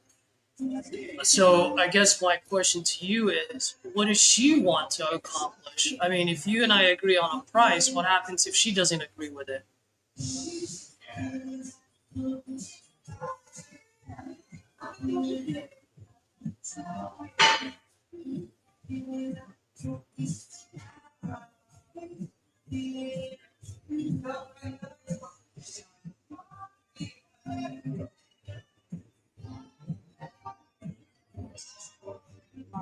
Okay.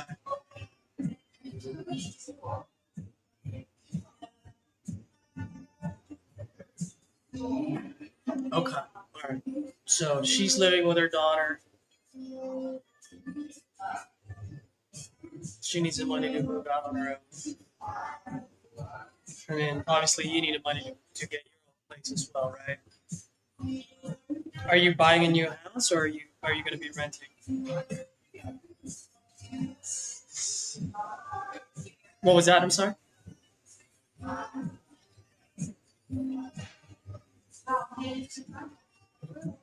Just pick up and go. I like that, man. Now you're really going after that freedom, huh? Got it. How much have you looked at the RVs yet? How much it's going to cost you and so forth?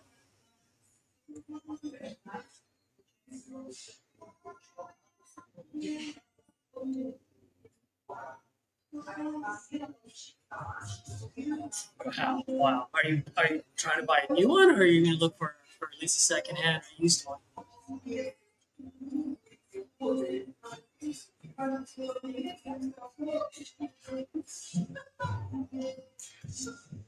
64? You don't even sound like it, man.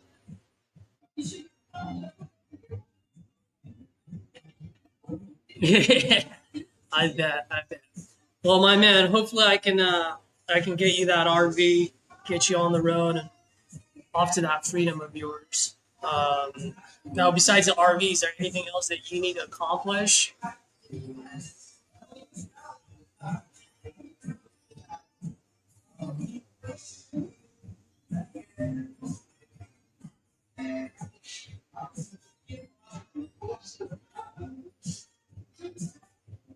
Mm-hmm.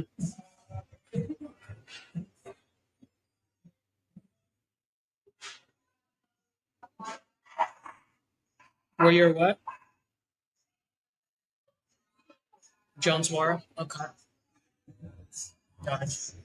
So are you going to move in with any family members? Is that what you're saying? Or are you going to find a place out there? You're like, no way.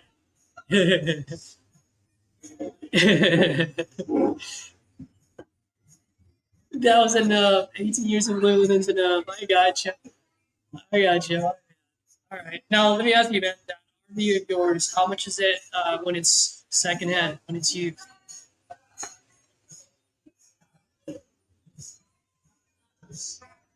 That is used, the 45 to 50? Holy moly. And are you going to buy it outright or are you going to just put a good down payment and then make a monthly payment on it?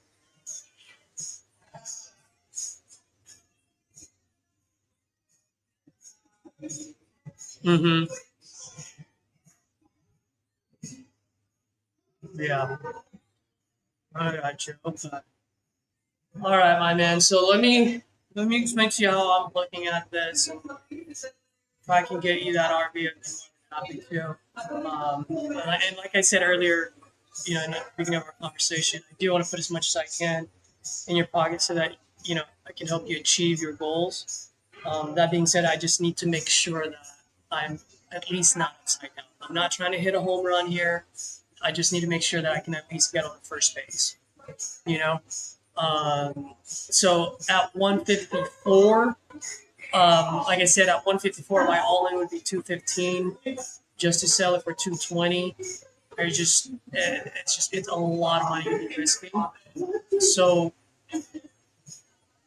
in order for me to make sense out of this, as far as my business model goes, Mr. Van, I just try to be as close as possible to dollar in, dollar out. If I'm putting $35,000 in repairs, I just want to make sure that I can get 20 to 35 in return. Right? So I'm not trying to hit a home run. Like I said, I just want to keep my crews busy, and I just want to be able to keep the lights on. Okay? So in that case, in order for this to make sense for me, I mean, if I can only sell it for 220, that means my all-in number has to be like in the $190,000 mark, right? So that way I get that dollar in, dollar out. So in order for this to make sense, where I can just keep the lights on, I'm probably gonna need this like in the low 120s.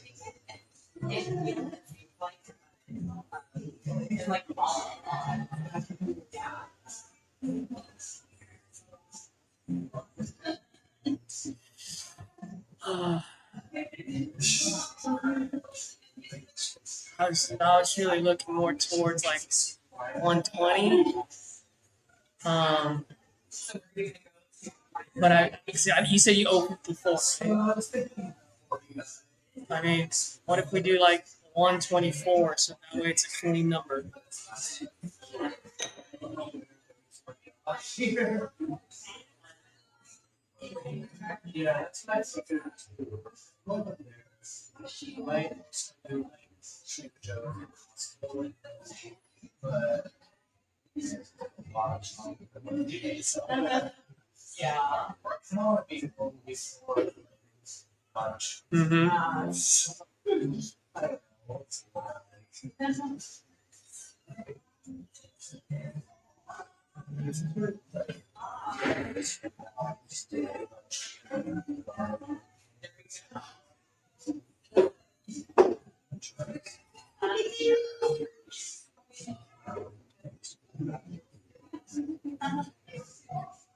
How so?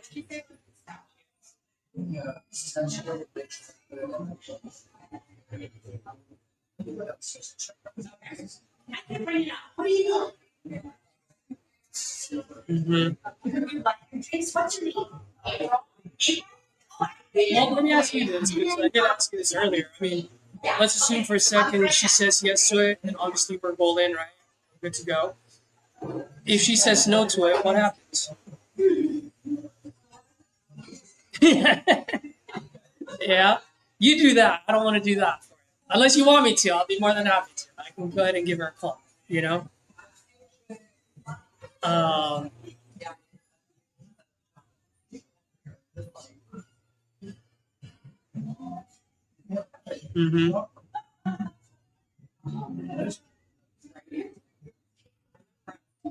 Okay. Well, let me explain to you, before you call her, let me explain to you how my process works. And then let me explain to you what I'm thinking, how how our next step should be, and then let me know what your thoughts are. Does that sound fair? All right. So let's say we move forward on this, right? We'll do a closing date on April 15th or sooner. Okay. And then we get an agreement. Okay. Once we get an agreement, I'll send over a 2-page agreement saying, hey, look to purchase this at this price point and this timeline and so forth and so forth, right? Once that is signed, and I don't need both signatures, I just need one. At least with one signature, what I can do is open title so that we can actually do our title search, okay? Because I want to make sure that title's clean and that we know exactly what the payout is, right? Now, since I have your signature, at some point, title is going to be like, hey, look, there's 2 of them on the title. I need Robin's signature as well. Then we can send out for her signature. Okay. Now, while we're doing the title search, 2 things are going to happen. One, I'm going to send out contractors out there to check out the house, make sure that anything you said checks out, right? If it's not a burned down house, I'm going to make sure it's not a burned down house. And I'm not here to nickel and dime folks, but if it's going to cost me $10, $15, $20, $30,000 more than what I put on my calculator, then obviously I'm going to have to come back to the table and say, hey, man, here are some of the items that we didn't discuss that we found. You know, obviously I'm going to have to come back to the table. If it's only going to cost me a couple of $1,000, a few $100, I could care less about it, right? But if it's something that's going to throw off the numbers dramatically, the other thing that's going to happen is that, and I don't know if I mentioned this here earlier, but whenever I buy properties outside of my market, I always partner with a local investor. And the only reason why I do that, man, is because I always want to make sure I have a set of eyes on my projects at all times, especially if we need to do some fixing. Right? That's right. It's already difficult enough to make sure John and Jose down the freeway, 15 minutes down the freeway, are doing their job to hit the deadline, let us stay in place. You know what I mean? So I'm going to be sending local investors out there as well to see who's going to partner with me in this, and they're going to be my eyes to let me know, like, hey, we're good at this number, or hey, there's actually foundational issues. We're going to need, that's going to cost us $10,000, whatever it is, right? And so So that's how my process works, and that's why having it close on April 15 or sooner would actually make a whole lot of sense. It sounds like that's pretty good in your timeline. And so what I'm proposing is, while you're talking to Robin and getting her aligned on this, why don't we at least get an agreement so that way I can get the title search going, and then I can start sending my guys out there. So while you're talking to her, I can actually do my due diligence and then really dial in on our numbers. If we're good to go on that number, we're good. If not, at least we'll let you know, and then you and Robin can decide. So the reason why I'm proposing this is because then it just shortens our timeline versus you going back and forth there and then talking to us, and then the clock starts then. Does that make sense? Is that something that I understand that it makes sense to you, but is that something that you're in agreement with as far as getting the ball rolling, so that way while you and Robin are thinking about it, we can do our due diligence at the same time? Okay. What is your email address?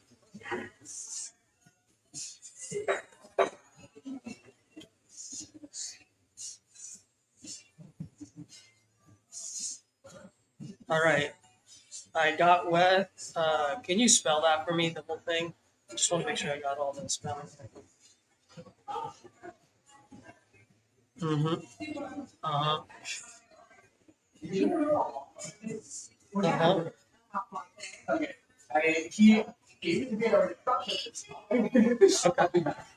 Perfect. And that's your full legal name? All right. Van is the first name, right? Got it. Okay. Oh, no. All right. So what we're saying is 124.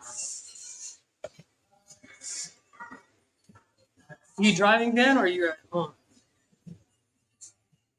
You sit at Burger King. You get yourself a Whopper? All right. Well, since you're already on the phone with me, do you mind just hanging on for maybe 5 minutes tops? I'd love to just be able to drop this, send this over to you, so that way I can quickly go over it from top to bottom with you.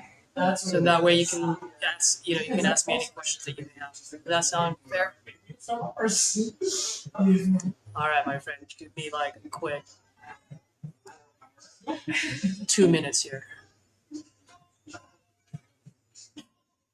Is that your frequent spot to go to, by the way?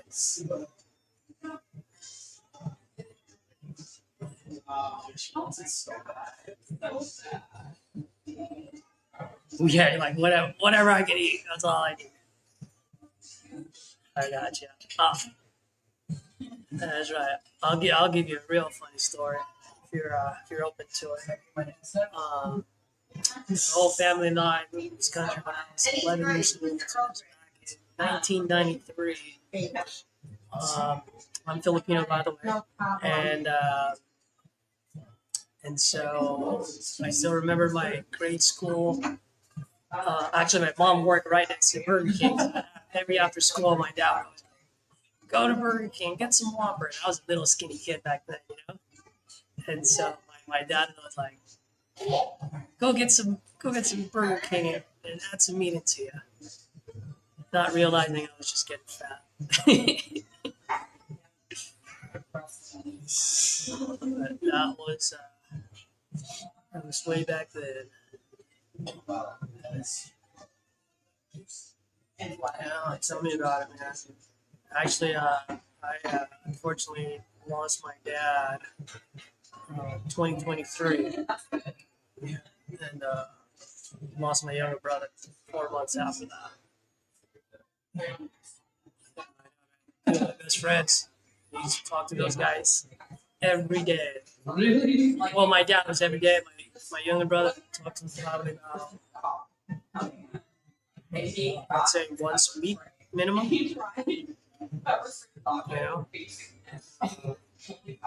So,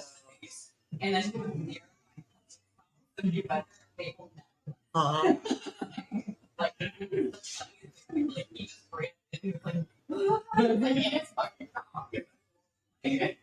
Okay. So you got a little bit of time there. Wow. That's good. Your mom lived for what, 17 more years? That's good. Oh, quick question for you, Ben. Uh, what's access going to be like since, like I said, I'm going to have to get my guys in there to be able to set our eyes on there. I know you said you're working, are you out on the road or what's the situation?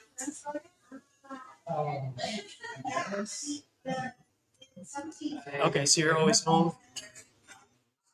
Okay, just want to make sure.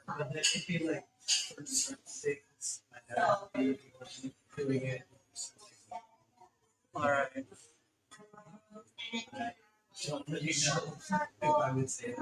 Hopefully I did this right. Looks like I did. Then I'm gonna text you the link to the agreement, and then we can quickly go over it from top to bottom if you don't mind. I just texted it to you, so let me know once you have it open.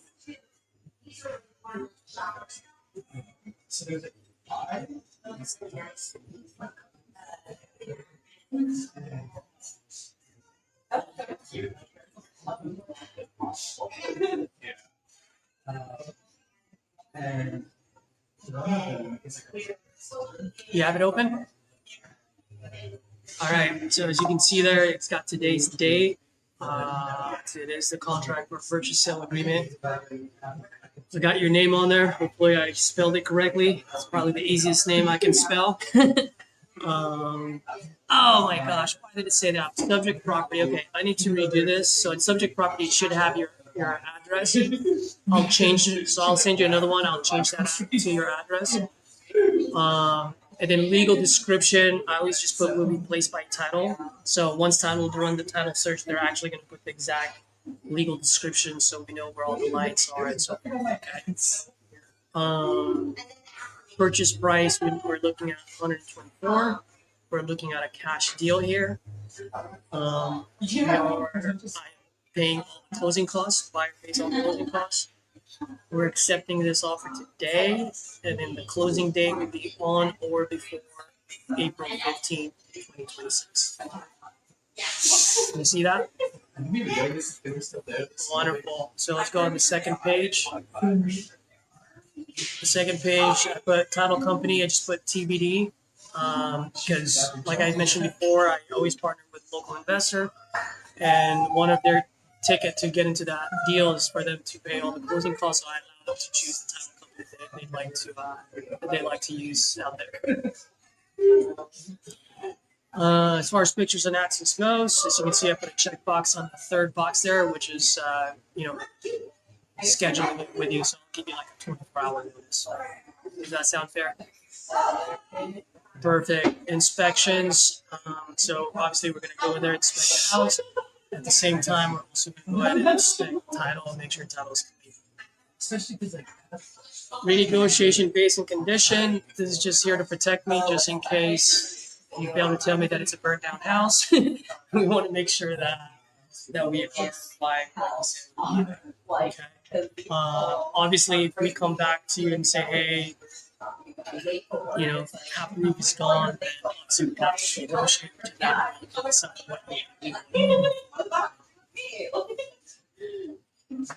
Encumbrances, if there's anything that's encumbering the deal closing, then obviously we're going to have to make sure that's taken care of. Any, let's say there's any other outstanding liens or judgments that has to be taken care of before closing. Risk of loss. We are buying the property as is. So once again, if it's not a burned down house, then we don't want a burned down house at closing. Prorations, like I mentioned to you before, the only thing you folks would be responsible for would be any prorated taxes and prorated utilities. We can do it either. Okay, we're on the last page now. Any defects? Yeah. So we are buying the property as is.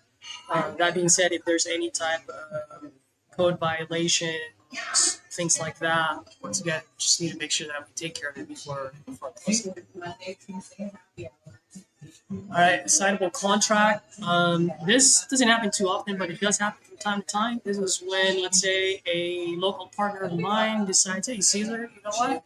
I absolutely fell in love with this property and I want to keep it for myself because my niece is getting married and I want to sell it to her on a lease to own deal, right?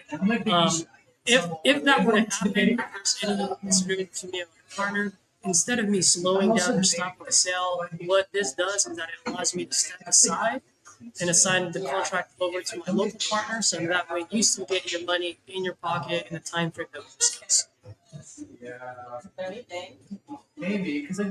No judgments. We just want to make sure there are no judgments. If there are, obviously we have to take care of it. Possession here. We're going to be looking at getting the property vacant on closing. Oh, you did say for other agreements, this is what I need to do. So how much time will you need from closing to fully moving out?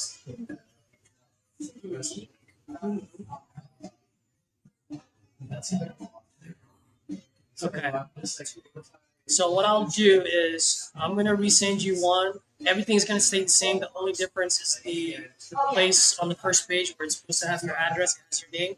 So I'm going to have your address there. And then on the other one is the other agreements where it will say, hey, look, we're going to, seller will stay in the house for 14 weeks. And then it's just going to say like, hey, we're going to go ahead and release. You said about 5,000 is what you need for moving expenses, right? Yeah. So what it's going to say is that we're going to go ahead and release $5,000 and then you get fully moved out in 14 weeks. Okay. Now that money, just to let you know, it's not like it goes back to our pocket. It stays in escrow, and then it just gets released once you move out. All right. And then obviously, if you don't move out, then I'm going to put it in. And we keep that. We keep that money. So that way, you really have the incentive to fully move out of there in 14 days. There you go. There you go. So I don't think we would have any problems. I just want to protect myself just in case. Obviously, we'll be in accordance to the law of Arkansas, and then time is of the essence. Knock on wood, just in case I get abducted by the aliens, hit by a truck. At least we have, just an extra 5 days to close on it. Do you have any questions, any concerns regarding the agreement? Yeah. Okay. So as far as next steps goes, I just want to do a quick recap here. I'll go ahead and redo this agreement, send this over to you in the next about 5 minutes, 5 to 15. Once you get that, when do you think you'd be able to sign it? So that way we can start, Okay,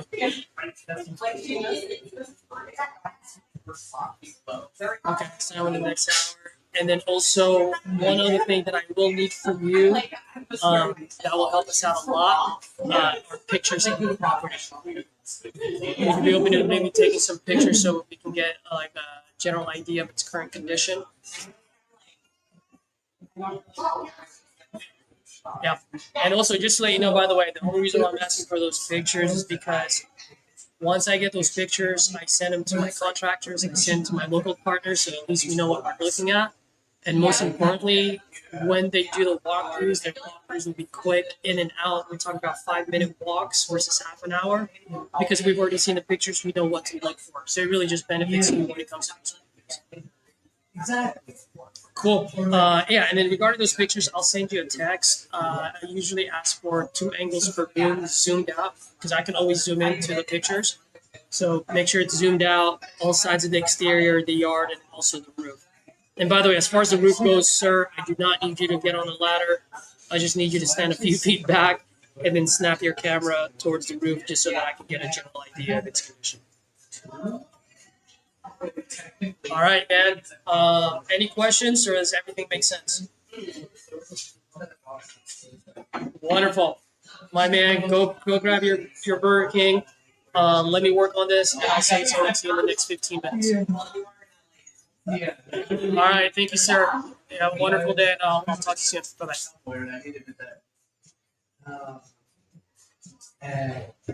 So let's go. I can't believe I screwed up on that part. I could have had this thing signed already. Yeah.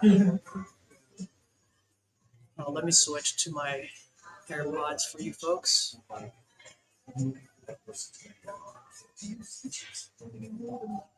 Yeah.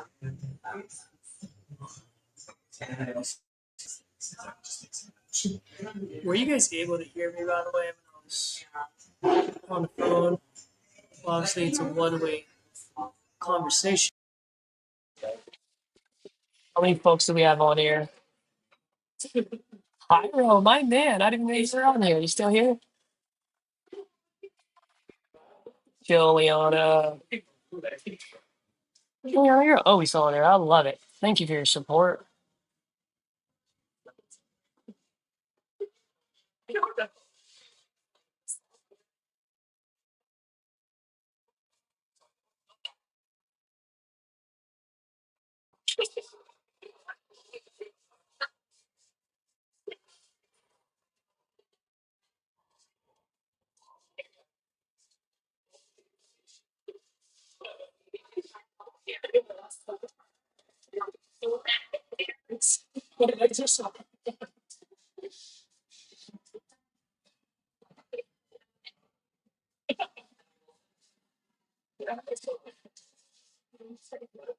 All right, guys.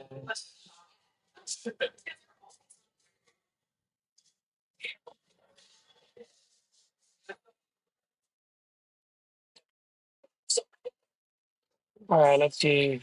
Mitch, you're still on here, huh? Thanks, Mitch. Nice calls, active listening, taking notes. Brother, since you did say you were taking notes, what are some of the key ideas that you got from this call that you can use for your next call? And drop it on the chat. Love to hear. For anyone else that was on the call, or not on the call, listening, um, drop your key ideas, what I did differently, what you can be doing, or better yet, if there's anything that you would have done differently, please let me know. I'm here to grow with you guys as well. Um, Hyro's on here. Hyro always gives me key pointers. So is Tyler. So drop it on the chat. Drop it on the chat. Let's go.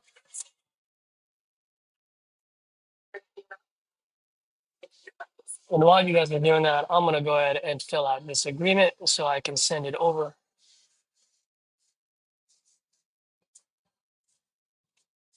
Oh, no.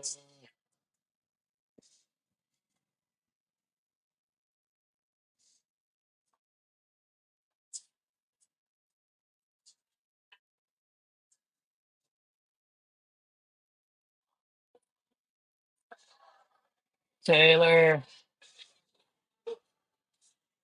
First half of the call was 10 out of 10. Thanks, Hyro. I appreciate it. What happened to the other half? Talk to me. I want to hear it. Give it to me straight, bro.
So 124 minus 54, that leaves it with about 70.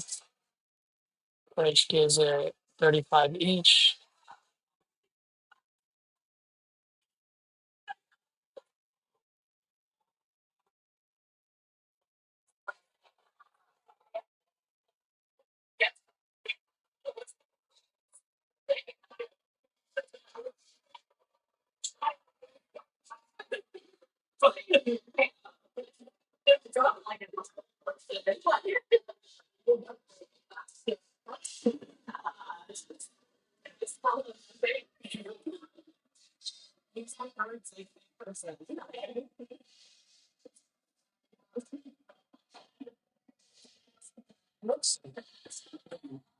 All right, let's see.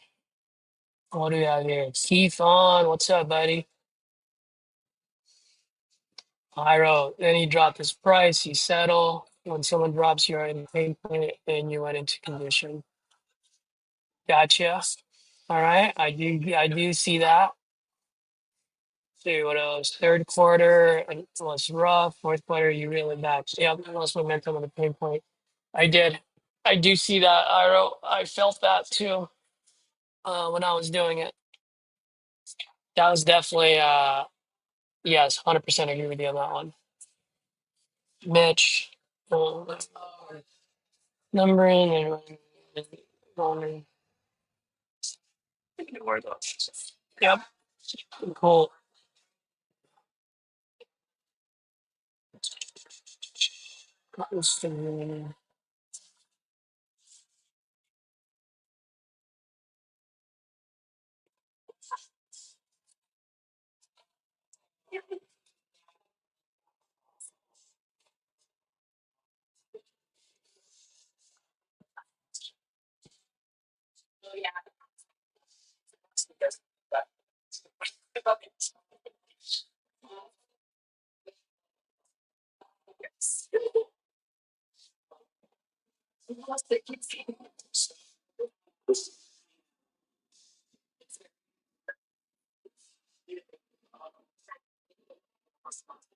All right, guys, I'm just sending this over so you can get assigned.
All right, sent over.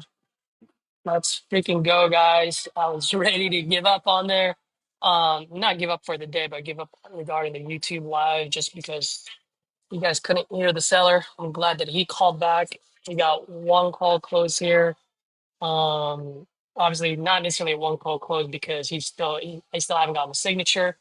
But based on that conversation, I don't think he's gonna ghost me on this unless something comes up. So I will keep you guys up to date on that one. Let's see. Looks like Mitch and I are speaking out, want to be part of this. Let's go. What did you say?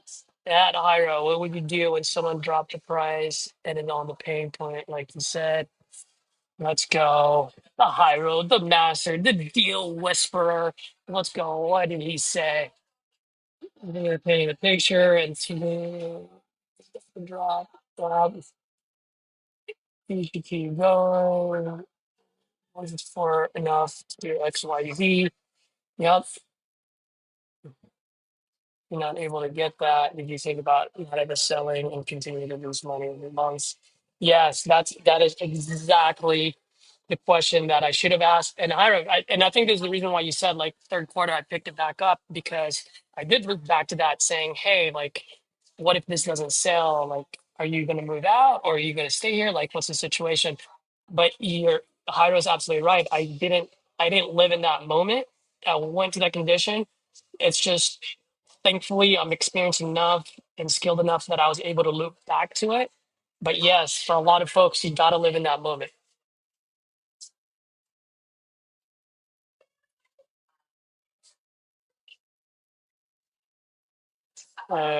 Let's see what else. Cool. All right. So I think Ira and I are pretty much saying exactly the same thing here. Yeah, folks. So a couple of things that I do want to drop for you new folks that are watching.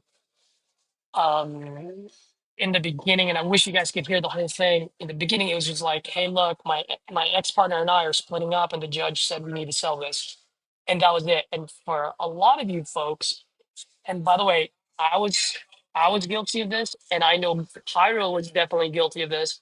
And there are moments when sometimes, very seldom now, that we're guilty of it. Um, a lot of times we'd say, "Oh, that's pain, that's motivation. We're done. Now let's talk about condition and everything." So that was the first thing, and then gotta dig deeper. What is it that you're trying to accomplish? Now, all of a sudden, he mentioned, "Oh shit, we actually owe $54,000 on that." From there, that's when the conversation started. That's where negotiation starts. That's really the meat of that conversation. Once he said that, it was gangbusters, right? Why? What 54? Okay, great. Once that's paid off, how much do you guys want to walk away with? As soon as I said that, he said, we want to walk away $50,000 each.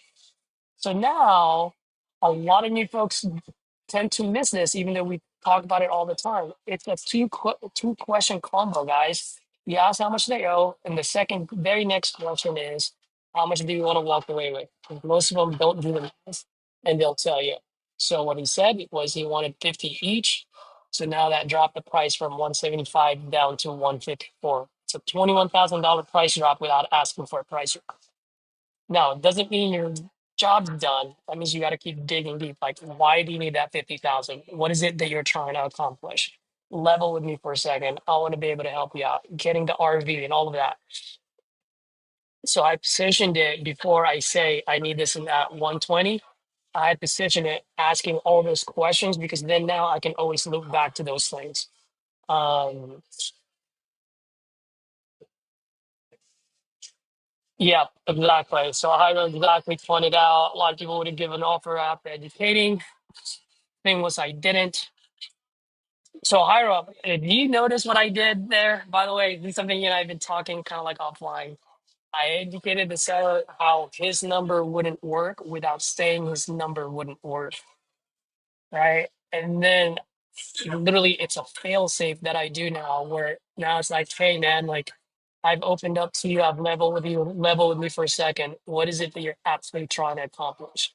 And what it does is that it loops me back to motivation based conversation versus price based. So something I've been working on. I don't know. Hopefully you like that. And well, you didn't really get to see it because you didn't hear the seller on the other side. But let's hop on a call together, man. One of these days, let's bang the phone. So I want you to see it. I want to hear from the deal whisperer on what his thoughts are and see how we can always just elevate our game together. All right, folks. This coffee shop is getting busy. I'm gonna rock and roll. I'm glad I was able to do that. I'm gonna keep you guys posted. Make sure that he signs that thing. And till next time, folks. Speed and volume. Speed and volume. Let's go.